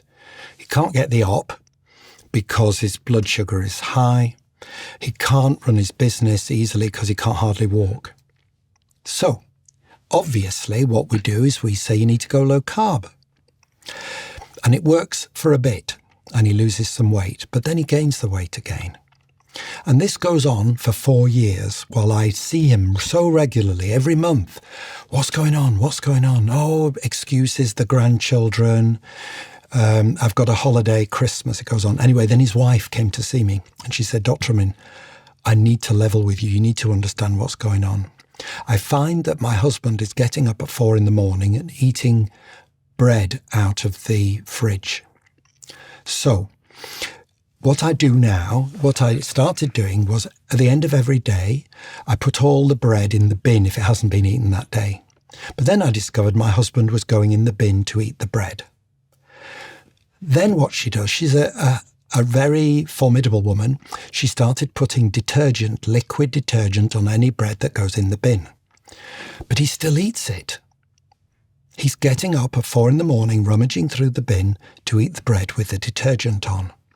So then she tries something else and she says, this is the only thing that will stop my husband from eating bread if it's there. I spray bleach on the bread and leave the can of bleach by the bin so he knows don't even look. Okay? What I've described to you is addiction. This is an intelligent person, and imagine his self-esteem, how it was to live like that, concealing what he was doing and not telling his doctor, because I'm trying so hard for him for years, and he's so sweet to me now, and he often shakes my hand and gives me a hug. He said, you tried, you really tried. Anyway, my stories have a happy ending always. What I did for him in the end, he needed everything. So low carb. Then I got him using a continuous glucose monitor so that he would get feedback immediately and see that spike. And also I could see the spikes as well because he had to come and show me his tracings. And on top of that, I did something unusual. I gave him a low dose of the new GLP-1 drugs. Ozempic. One of those. Yeah. And the three together, he managed to he couldn't moderate, but he could abstain. And then he could do it. The Ozempic helped reduce the noise, the cravings in his head. The feedback from the CGM helped him know how he was doing. And the support he got from me and the low carb pulled together, and all three, and he's had his operation now. So it's a happy story, but he's got maintenance. All his life he's going to have to sort that out. And it's a wonderful example because I think we trivialize this. We call it carb creep, like it doesn't matter. But there are many people listening to us right now and they know they're addicted to various foods. They know because when you ask them, they often burst into tears. Often somebody will say, I've never told anybody in my entire life about, and bread is a common one. And if you're not addicted to bread, you can't imagine it. But if you are addicted to bread, they say, this sounds so stupid. I'm so embarrassed to tell you I can't control how I eat bread. And so it's not great for your self-esteem, is it? No. But people might be addicted to many things. And my wife's published many papers on this and written a book and this, that and the other. And she would say about 14% of the population has some aspects of ultra-processed food addiction. And it kind of explains so much why are intelligent people eating foods they know do them harm? I've got another example. One of my patients with type 2 diabetes, we got drug-free remission. Hooray! I've done that now 157 times. So every one of them I'm cheering when it happens. So this guy, we did it, drug-free remission. Then he vanished for a while and came back with 2 dead toes, and he had to have them amputated. Now, Dead toes? Yeah, they started rotting because diabetes takes the blood supply, particularly from your toes. So he had to have surgery to have part of his foot removed. And so you call it carb creep, and he ended up with half his foot taken off. That's not carb creep, something far more sinister. But I never give up. And unfortunately, the wounds took a long time to heal because he was sugary. So we do it all over again. I got him back into remission because this time he and his wife are really determined. But it's a struggle, and he needs help and support to achieve that. He's not a foolish man. He's an intelligent man, and yet various foods call to him, eat me, and it's very difficult for him to not. And that's a very extreme example, but many people with overweight and some who are not overweight are struggling with very, very significant carb cravings, and they really, really struggle to control them. There should be a button just down below here. And if it says subscribed, you're already subscribed. If it says subscriber, that means you're not yet. And if you're not subscribed, please could you do us a favor and hit that button? It helps the show more than you know. And according to the algorithm, you're someone that watches our show, but you haven't yet hit that button. Thank you so much. For those people, and I assume there's a lot of people, and actually some people have seasons where they're in control, they're out of control, Yes, they're in control. it can vary. You know, I've been there. What is step one today? So they're listening to you, they go, fucking hell, I don't want to lose my toes and all of these problems. What is step one now? Now, are we talking about for somebody with type 2 diabetes or somebody who can't control what they're eating? Someone that can't control what they're eating. Great. Right. So step one, we just did it. I think step one is acknowledging that is your problem. Because if you're not honest about your problem, how are you ever going to sort it out? Honesty. So the first thing is honesty, and that's very hard for people. All of us have made excuses. You know, me and my biscuits. I believed that it was easier for me to think that was stress and a reasonable reaction to the stress of running a practice than it was to say, I've got, biscuits for me, it took me a year to give them up. A year. How pathetic is that? I was so driven. It took me a whole year. How did you give them up? I did it by weaning myself off a bit like methadone. So I went from, I like chocolate ginger biscuits, and then I went to digestive plain, and then I went to oat biscuits, and then eventually I went to almonds. Why didn't you just do it all at once? I should have done. And Jen's a great believer in cold turkey, like, what is the thing? Sop it.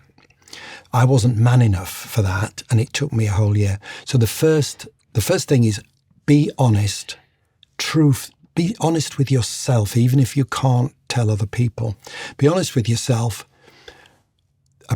Is there an addictive potential there? Could that be? Does that fit?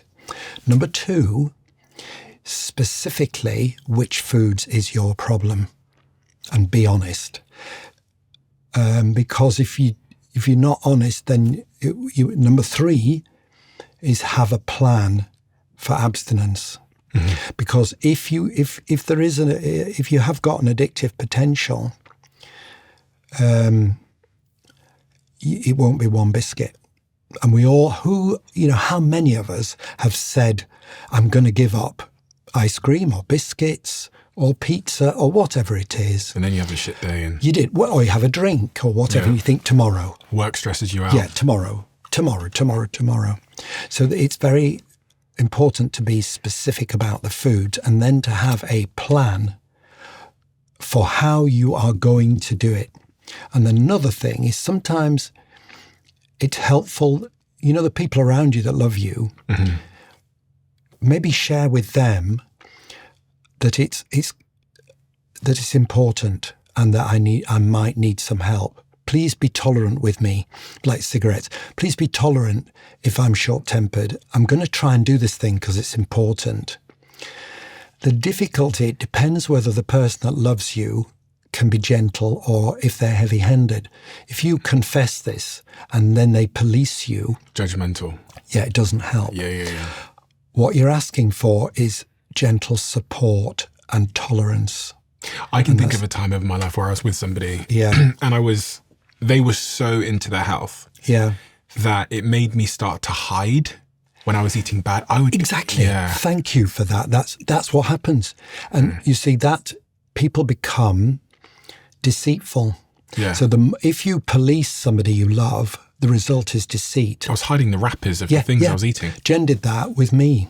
She would, she knew that I was monitoring, so she starts hiding the wrappers, or then I'd find them in the car. But then we have a situation that we can no longer talk about it, because if you're forcing somebody to become deceitful, you have to back off a little bit.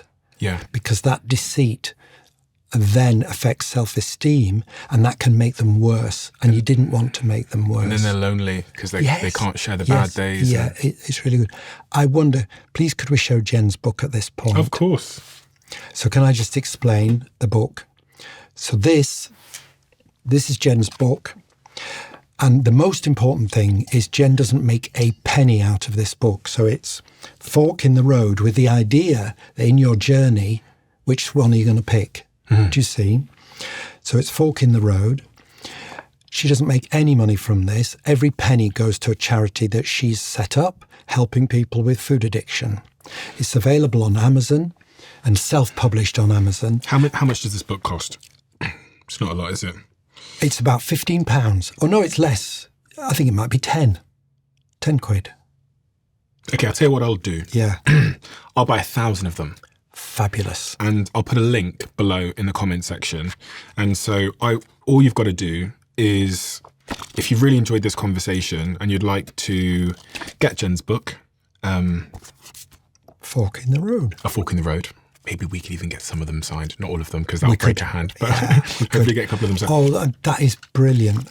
Click below and we'll send 1,000 of them out. And that's just a thank you from me to both you and Jen, but also to the community who tune in for these conversations. And it's so great that people can get such simple information that's so accessible and so rigorous in its scientific credentials in a way like this that could change some people's lives. Great. Isn't that a wonderful thing? You know, that a simple book like this, which isn't long either. It's only it's not a big read. Could change some people's lives. That's such a wonderful thing. Steve, what are you doing? Just making myself a delicious coffee. From the freezer? From the freezer. Have you not heard about Comtier? No. Oh my gosh. This is going to change your life. I invested in this company called Comtier last year, and they're now one of the sponsors of this podcast because they've taken a pretty revolutionary approach to making coffee. Every coffee is precision brewed at 10 times the strength, and then they flash freeze it with liquid nitrogen to lock in the flavor and freshness, and then it's delivered to you on dry ice in these recyclable aluminium capsules, still frozen, like a little ice cube. All you have to do is pop the capsule out, add some hot water, and then you stir it and you are good to go. You can also make delicious iced coffee drinks as well. Just pour it in, stir it up. And for anyone that hasn't tried it, you can get $30 off your first order of Comtier coffee if you go to comtier.com/Stephen.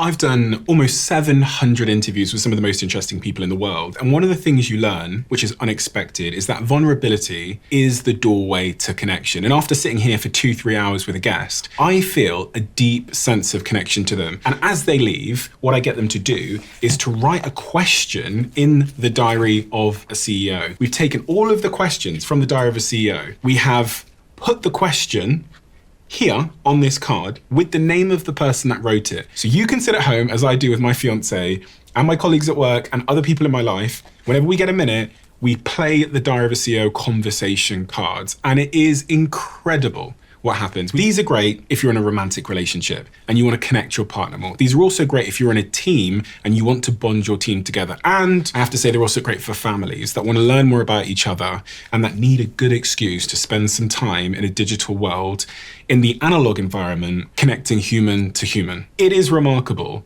what the right question at the right time can do. Go to thediary.com and you can get these conversation cards right now. You said something earlier on about the link between sort of your dietary choices and cancer. I've actually got a friend of mine who used to work for me who is going through a cancer process at the moment. She's very, very young. She's actually younger than I am. Wow. And she was diagnosed with breast cancer. She's a really good friend of mine. And she was my manager for a couple of years. She's called Katie. She's very public about this, so she's posting her journey online, so I can say her name. And I've been following her, and she's removing a lot of the foods we've talked about today from her diet. So she's very front of mind for me at the moment. And I was looking at some of the stats around the link between our dietary choices and cancer outcomes, and I'm going to read them. Great. Now, my team might cut some of them out, but I think they're worth hearing because hearing them, I think, is quite enlightening. A massive French study found that drinking just 100 ml of sugary drinks per day, which could be, a third of a can of soda, is associated with a almost 20% increased risk of overall cancer. Women who consume 2 or more dietary drinks daily have over double the risk of early onset colorectal cancer compared to those who drink less than 1 a week. High consumption of sugary sweetened beverages is linked to a 78% higher risk of estrogen-dependent endometrial cancer in women. Drinking 20 ounces of sugary soda daily is linked to shortening your telomeres, which are the protective caps on your DNA, equating to 4.6 years of extra biological aging, which is a major risk factor for cancer. High sugar intake causes chronic hyperinsulinemia. Chronic hyperinsulinemia. So that is when I'm saying when the insulin levels are high which I explained at the beginning. Which can inhibit apoptosis, the natural process where damaged or cancerous cells self-destruct. Yes. Yeah. Wow. 2 more. Fructose is processed in the liver and converted into lipids, which are fats, which is what we were talking about earlier, which recent studies show certain tumours directly consume to build their cell membranes. Yeah.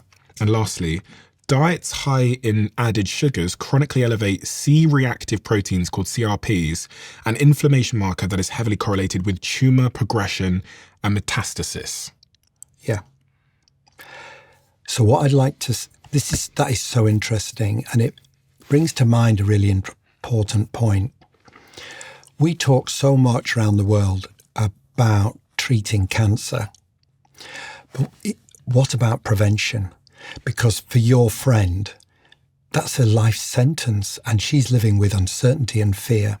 And when I tell patients they have cancer, you feel it right here because you just took away so much.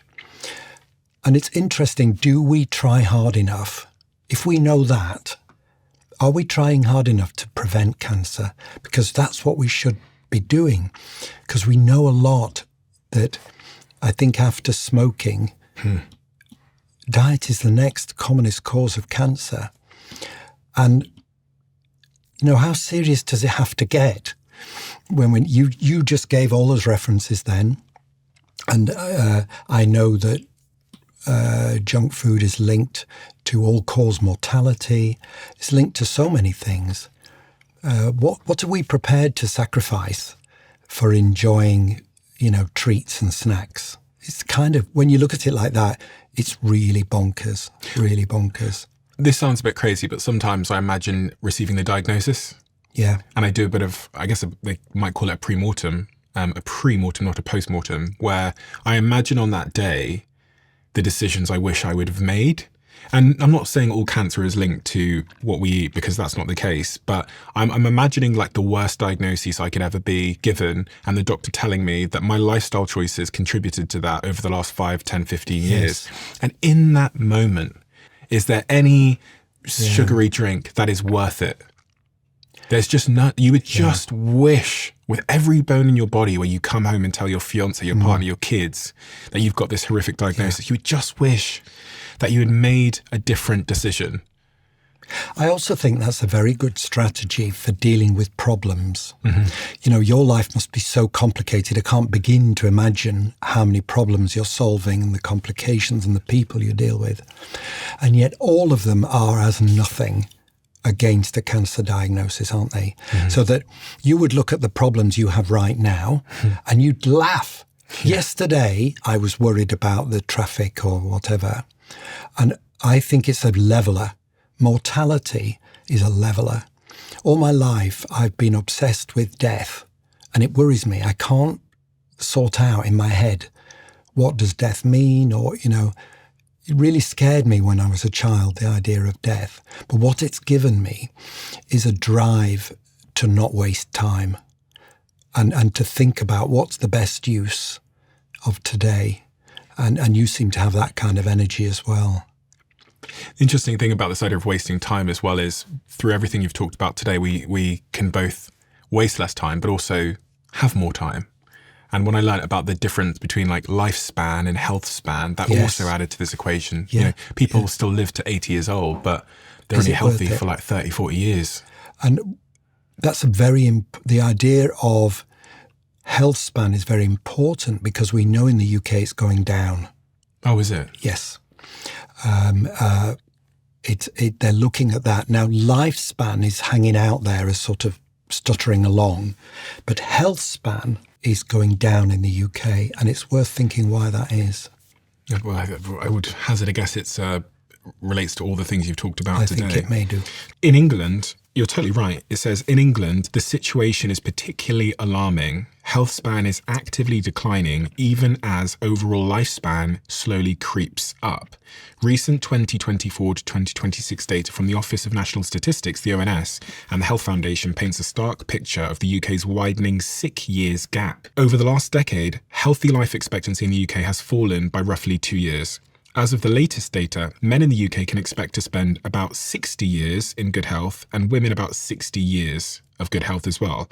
Because overall life expectancy in England is rising, people are now spending roughly up to 23 years at the end of their lives with poor health and in sickness. This means the average person spends nearly a quarter of their life managing chronic illness and or disability. And that's exactly the point, isn't it? That's exactly the point. And it relates to another thing I'd like to tell you about as well. This is government figures. Every taxpayer in England pays an extra £7,000 tax per year for the consequences of ultra-processed food. Everybody's paying extra tax, £7,000 a year. And this is because it's not just the cost of the drugs. The bigger cost is the people not paying tax themselves and not able to work because they're ill. And that's 2/3 of the cost is the lack of revenue because so much of our population isn't well enough to work. And and a lot of it's young people too. It's very serious. I think about 30-40% of our listeners are in the United States. So I've got some bad news for everybody in the United States as well. The US, how is it there? The US currently holds a rather grim record. It has the largest health span to lifespan gap on Earth, despite the United States having lower overall life expectancy than almost all of its peer nations and premature death rate that is nearly twice the average of comparable countries. Its health span stats sit as the worst in the world. So if you're in the United States, as things stand, you will be sicker for longer or have less of a health span. We're trying to catch up though, aren't we? We're doing our best in the UK. We're doing our best, yes. You know? We're doing our best to catch up. I have this piece of string here. Yes. Which is, I guess, a mechanism you use to figure out if people's waist and, I guess, fat levels are too high on their belly. I think it's bigger than that. Okay. So I'm interested in low-cost ways for people to find out, well, how are you doing? How are you doing? And so one recognized way looking at metabolic health is your waist should be less than half your height. So if we have a piece of string, which we have there, I believe you're 6'1". Yes. And you've marked halfway. So half of that string should go around the fattest bit of your belly. People come up to me all the time, and they go, "Oh my God, you're so much taller than I thought." Yeah. Because they've only ever seen me sat down. My entire career is people watching so me. So that's right. Cut it in half. Okay. And then let's see, will it go around your belly, yes or no? Okay, so I've cut the string in half. Yes. Which part of my belly? The fattest part. The fat part, okay. Yeah, so be honest about the fat part. Okay. Can I look? Yeah. You did it? Yeah. Is that... Are you squeezing in, though? No, I'm not. Are you cheating? Let me see. I mean, it's not loose. You've just done it. You've passed. Yeah, okay, You've passed. thank you. It's so interesting. That's so funny. Wow. But that is a very interesting thing for you. And as I say, it's insulin resistance tends to put weight on your belly. But you may have a very muscular abdomen. Let's pretend it's that, Yeah, but you're just about there. You're just about there. But it's a really simple test for everybody at home. Piece of string. As long as you are tall, cut it in half. Will it or will it not go around your middle? Okay, so everybody at home, go buy some string. Yeah. I mean, there's lots of other things you can do, but that's a simple way, because your weight alone, as I said, it's where the fat is distributed. It's fat on your belly is more worrying than fat on your legs or on your arms, really. So one of the things people always ask me about is supplementation. Supplements, good, bad, indifferent. What's your point of view? Right. So my point of view is, if you can, my gut reaction is to try and use diet to give you what you need, if you can. Which diet? A real food, lowish carbohydrate diet is my preferred thing, with plenty of protein in there and healthy fats. I'm very interested in farming and regenerative agriculture and all that kind of thing. And what I know is that the nutrient profile of crops grown today is not nearly as good as it was 100 years ago. So we have some problems, and it's to do with the soil. If you keep just adding nitrogen and harvesting crops, those crops do not contain as much zinc or magnesium particularly. And so the tragedy is that although my aim would be to have you healthy with a real food diet, there are some things you cannot get in the diet now that your grandparents could, and one of them is magnesium. It's very, very difficult to get enough magnesium in your diet without supplementation. And as you get older, you absorb the magnesium less and less. Also, a lot of medication interferes with magnesium absorption, particularly drugs for acidity. So magnesium supplementation for most people. Okay. In myself, it was magic at getting rid of muscle cramps. I sleep a lot better. I think we also need to talk about magnesium, which magnesium, because it varies a hell of a lot. And this bit's embarrassing. It depends on your bowels. Okay. Right? Have you got fast or slow bowels? You don't need to tell me.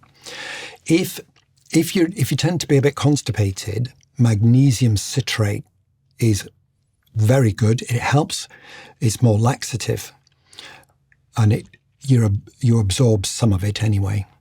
If your bowels are not a problem, and particularly if you're wanting better sleep or mood, magnesium glycinate or threonate actually crosses the blood-brain barrier, but won't help with constipation. So that's a very quick thing on our magnesium. Have we got time for me to tell you about the first cow I ever bought? Go ahead. And it's relevant to magnesium. Go ahead. Right. So my wife and I, my wife Jen, we have this idea that if you love somebody, then gifts you should try and think, what would that person like? Don't buy somebody a present you would like. Yeah. And it was Jen trying to get me to grow up. Yeah. Right? And this is how she did it.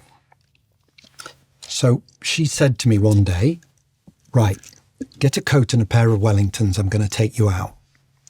And she drove me into Lancashire, and there was a field of cows, and she said, I have bought you any one of those cows, because I'd always wanted a cow, and we had a field, and what a woman is this? She knew I wanted, she went to the farmer in advance and prepaid for any cow and said, this field, I bought a cow, you just pick which one you like and he'll transport it home. How does this relate to magnesium, you're wondering? Well, it does, because the farmer said you can have whichever cow you like, but I've lost 15 cows to a thing called the staggers this year, and you cannot have the cow unless you promise me you'll buy magnesium supplements, because the grass is now so short of magnesium that cows die fitting if you don't give them a magnesium supplementation. Wow. But it's better than that. At the same time, I had a patient that I couldn't work out why he was fitting. I was really fond of this guy and I kept being called out and admitting him to intensive care, fitting. And we couldn't work out, it wasn't a brain tumour, why was he fitting? And I expect you've joined the dots, it was magnesium deficiency because of medication he was on. Mm-hmm. And that's the first time I ever seriously thought about magnesium. It's a most interesting subject, very important. And the modern diet is most people are magnesium deficient. And the problem is you can't measure it. So your blood magnesium, the serum magnesium, doesn't reflect what's going on because magnesium is mainly inside your cells. So you have to get the intracellular magnesium level. But do you know what? It's just easier to try a magnesium supplement and see how you feel. Yeah. So do you take magnesium? I do, because the experts on my podcast have told me that magnesium is one of my 5. For me, I've said to myself, I'll take 5 supplements a day. 5? Yeah, I'll take 5. So vitamin D, because I'm inside all the time. Vitamin D, so yes, definitely. And I'm black, so that, Well, that combined, but everybody, and particularly most people just don't get enough sunshine. It'd be better if you could do it with sun. But yeah, vitamin D is very, very important. I take magnesium. Yeah. Because people like you have told me how important it is. Which magnesium do you take? That's a great question. I think it's citrate. Right. But I actually think it varies depending on what my team get me. Yeah, yes, yeah. But that's good to know because I'll think about my bowels. Yeah. I take creatine. Yeah. There's this fiber supplement that I take because I did a couple of blood tests and they said that fiber would help, this particular fiber supplement would help reduce my LDL cholesterol. Yeah. And multivitamin. To cover everything. That's probably, that sounds okay, really. Yeah. One of the worries or one of the clinical things I find is honestly, if you ask people how many supplements they're taking, there's a carrier bag comes in and there's a blue one and a yellow one. And it is possible to over-supplement quite easily, particularly maybe vitamin D. You can know various vitamins. You handed this as well. Oh, that's vitamin D. Yeah. Fine. So I think that's I would agree with you, basically. Mine's also going off my blood test results. So I've done 2 blood test results. Actually, I've done 2 blood test results in the last monch. Yeah. One with Function Health, who are a partner of ours, a sponsor of ours, and another one with Keto Health, which is actually a company that I've just invested a couple of million quid into, which is this health testing company. Have you heard about Keto Health? No. Keto Health, you walk in, $299, whatever. You lay down, you get all of your sort of blood tests done, you get all of these incredible tests done on your body. They show how good your circulation is from your neck to your toes. You stand in front of this scanner. It takes 2,000, 3,000 photos of your body, tracks all of your moles, tracks your heartbeat, does all of these incredible things. And then instead of waiting 2 weeks for the results, you walk into a room and your entire body is on this screen. Yes. And you can look at, all these different parts of your body. They do the blood tests at the very start, and then literally it felt like 20 minutes later, I'm in a room, I've got my blood test results back, I can see my entire body, they're going through my LDL, my this, my that, the other, they're showing my heartbeat, they're showing every single mole on my body, and it costs £299 and you get the results then. And my alternative, and this is me really plugging, the alternative that I used to do every year was this, honestly, I'll be honest, it was this £7,000 health screening, where it would take me 6-7 hours and I'd get the results back in 2 weeks. So what Keto have tried to do, it's actually a company started by the founder of Spotify, Daniel Ek. And yes, so I did my blood test the other day and both my Function Health test and my Keto Health test said the same thing. And then I took those results and I processed them using some AI tools and said, like, what am I deficient in? And one of the things I was deficient in was omega-3. That was the other one. Omega-3, vitamin D. I had high LDL. And so they said this fiber thing would be really good for you. And yeah, those are the main things. Otherwise, I was great. But yeah, high LDL. I think that makes me think of something. When you're screening, I think the important point is that you don't just scare people, that it has to be linked to what can you do about it. So yes. I've had a lot of experience of scared patients. Mm-hmm. So GPs, we worry about screening because what happens is people do that and then people get scared and use up loads of appointments in the health service trying to sort out. Yeah. So what's good is if you do screening that relates to actionable points and then you help the people understand what they can do and avoid leaving them as just worried. Exactly. Because that is, for you, if I might be able to tell you accurately you're going to die aged whatever, but if you can't do anything about it, you don't want to know. Yeah. What you do want to know is what can I take action on? Yeah. What can I, it's about optimizing, isn't it? The things that I hate about the health checking process before Nico was like, I hated how expensive it was. And it's quite a privileged thing to be able to get a full body health scan. Yes. Especially but now you can do it for $2.99. But then I walked into a room straight away with a doctor. Yeah. And the doctor sat me down, beautiful screen of my body and was like, do this, this is fine. And she was so nice about it. But yeah, I say that because I'm so passionate about it, because I realize there's a certain privilege that people that are able to access private healthcare have that I think is really, really unfair. Well, obviously I think that's unfair because I only work in the health service. Yeah. The state I don't do anything other. I won't take private patients because I think it would be wrong. And because don't you think health inequality is getting really bad? Yes, exactly. Really, really bad. Exactly. And it kind of troubles me. And also if you start in the UK and you go northwards, it just gets worse and worse. And the States is the same way. It's not like the same nation. Oh my gosh, it's unbelievable. If you go to California, there's one kind of a thing, and then you go elsewhere and it's not the same. But hopefully this is changing.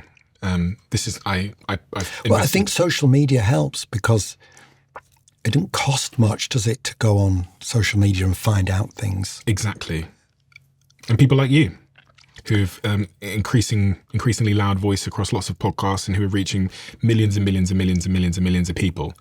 And I teaching think them. What's difficult, though, is not to become confused. Because you have the newspaper saying eggs are good, eggs are bad. And then you have this expert who's saying this and another expert saying the other. I think what I've tried to do is base what I say on real world data. And that's different. So I'm very careful to take baseline data from my patients and then update it all the time. So the publications I've done are based on the real world, the health service in the north of the UK. I can't cherry pick my patients. I'm allocated my patients by the state. So I can't just pick wealthy people or people that will live longer. I'm allocated people, and that's that. So part of what I do is proof of concept, because if you can achieve this in the north of England near Liverpool, and if other people can replicate it in Australia, New Zealand, North America, maybe it's true. Perhaps. Dr. David Unwin, we have a closing tradition on this podcast where the last guest leaves a question for the next, not knowing who they're leaving it for. And the question left for you is, I'm sure the guests will figure out who left this one. If humanity organised to make contact with a more intelligent species, who should represent humanity and why? Funny. God, that's a brilliant question. Who should...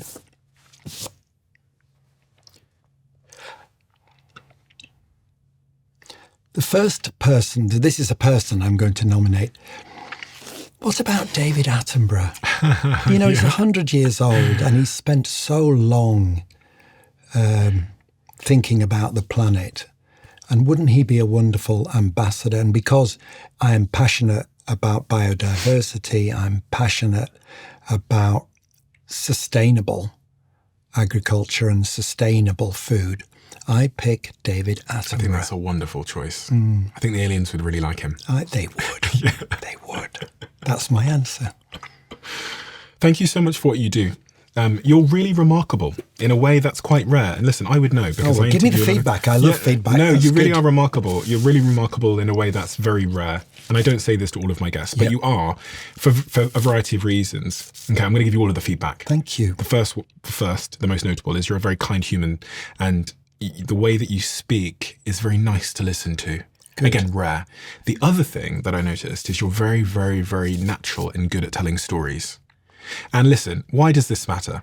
Because the human brain, from what I've discovered from doing this podcast, is really orientated towards stories. Now, you could sit here and say banana bad, or you could say magnesium good, but I'll never forget the cow story. Yeah. You know, I'll never forget the cow story. I could have forgotten that magnesium good, magnesium bad, but the way that you tell these stories is so captivating that it enables me to learn in a way that is engaging, and that is rare, very, very rare. And the other is just your depth of experience, your humility, your willingness to admit when you were wrong, which means that I trust you so much with what you're telling me, because you're saying, listen, I'm an imperfect human too. I've made mistakes both in myself, with my patients, and this is what I've learned from it. And the other thing is just your ability to simplify. It's remarkable. Listen, I sit here all day with super geniuses from this university and Harvard and Stanford and whatever else, and I'm struggling to understand what the hell they're talking about because they don't take a second to build the bridge between the science and the average person. And you do that so naturally. So I have no surprises. Coming from you, that means a great deal. No, but it really does. Thank you. It's just what 40 years in general practice does to you, because if you wish to be effective, and if you notice, as in the grin model, I'm watching your face, I'm watching an audience, and I'm reading how I'm doing, or you're getting bored, or I need to move on, or whatever. And that's what I do with patients. I watch very carefully. But coming from you, because you really do know, because you've had all sorts, so that means such a lot. It's a really rare skill. And actually, because it's so rare, I would just implore you to do more. And I know you're already doing so much, but it's so rare that you can have such a massive impact.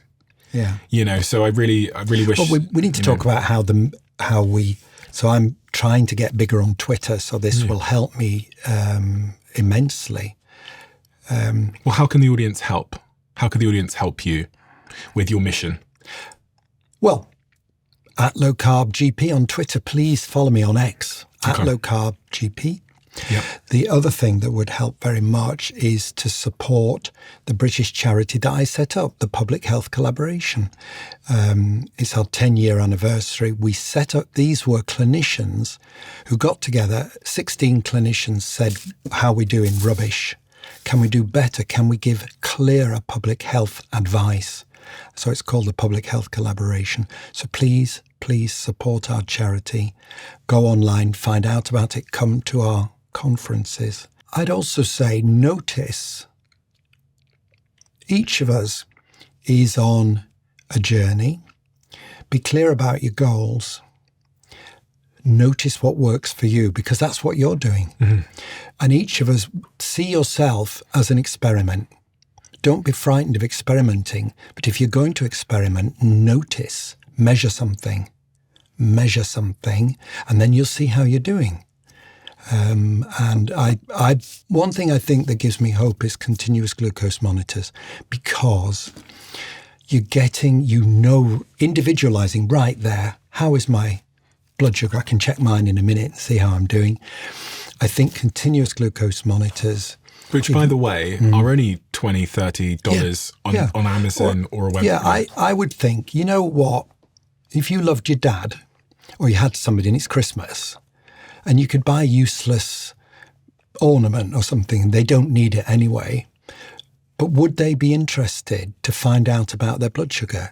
Yeah. You could maybe consider, you'd ask them first, but if they've got a mobile phone, they could try a continuous glucose monitor and find out. Have you tried one? I have. And what did you learn? I mean, so much. Well, did you? What yes, did you I learn? I learned that all these things I thought had no sugar in them have loads of sugar in them. Exactly. I had no idea about ketchup. I thought it was And the point is, once you've seen it on your phone, you can't unsee it. No. And I see them as the cavalry coming over the hill, because we can't be fooled much longer. 2 more. I'm just going to look at see what my blood sugar is right now. I did this so one can day, I yeah. just show you? Oh, well. So what that is, that's somebody with type 2 diabetes, but look, my blood sugar is absolutely level. Wow. And that's good because you want it. But look how level it is. And that is because I don't eat stuff that puts up my blood sugar. If I was to have some of those, you'd get a spike. But that's feedback. It also means if I get very stressed, it puts up my blood sugar. Oh, really? And you've been so kind, I haven't been stressed. Oh, great. Thank God for that. So other podcasters are not as gentle and kind as you, and I get a horrible spike. So I was going to open. Here's some feedback for you, Stephen. So you and I have been together for a few hours, and my blood sugar, I felt safe. So you've done your job too, and there's some feedback for you. No spiking. I'll tell you a final story. A final story. So type 2 diabetes is brand new as a problem for paediatricians. What is a paediatrician? So a paediatrician is a doctor who specialises in the diseases of children, people under 16 years old. And the international problem is that children everywhere are now suffering from type 2 diabetes. Okay? But the paediatricians have had no training because it's a new disease. So a large group of paediatricians sent for me and said, please do a keynote and teach us what to do, because they, although they're specialists, they haven't experience in type 2 diabetes. This is a new disease of children. What we're doing. Leave it at that. We didn't show the foie gras, but I'll eat some of that later. Dr. David Unwin, thank you. We're done. Fabulous. I enjoyed that. YouTube have this new crazy algorithm where they know exactly what video you would like to watch next based on AI and all of your viewing behavior. And the algorithm says that this video is the perfect video for you. It's different for everybody looking right now. Check this video out, and I bet you might love it.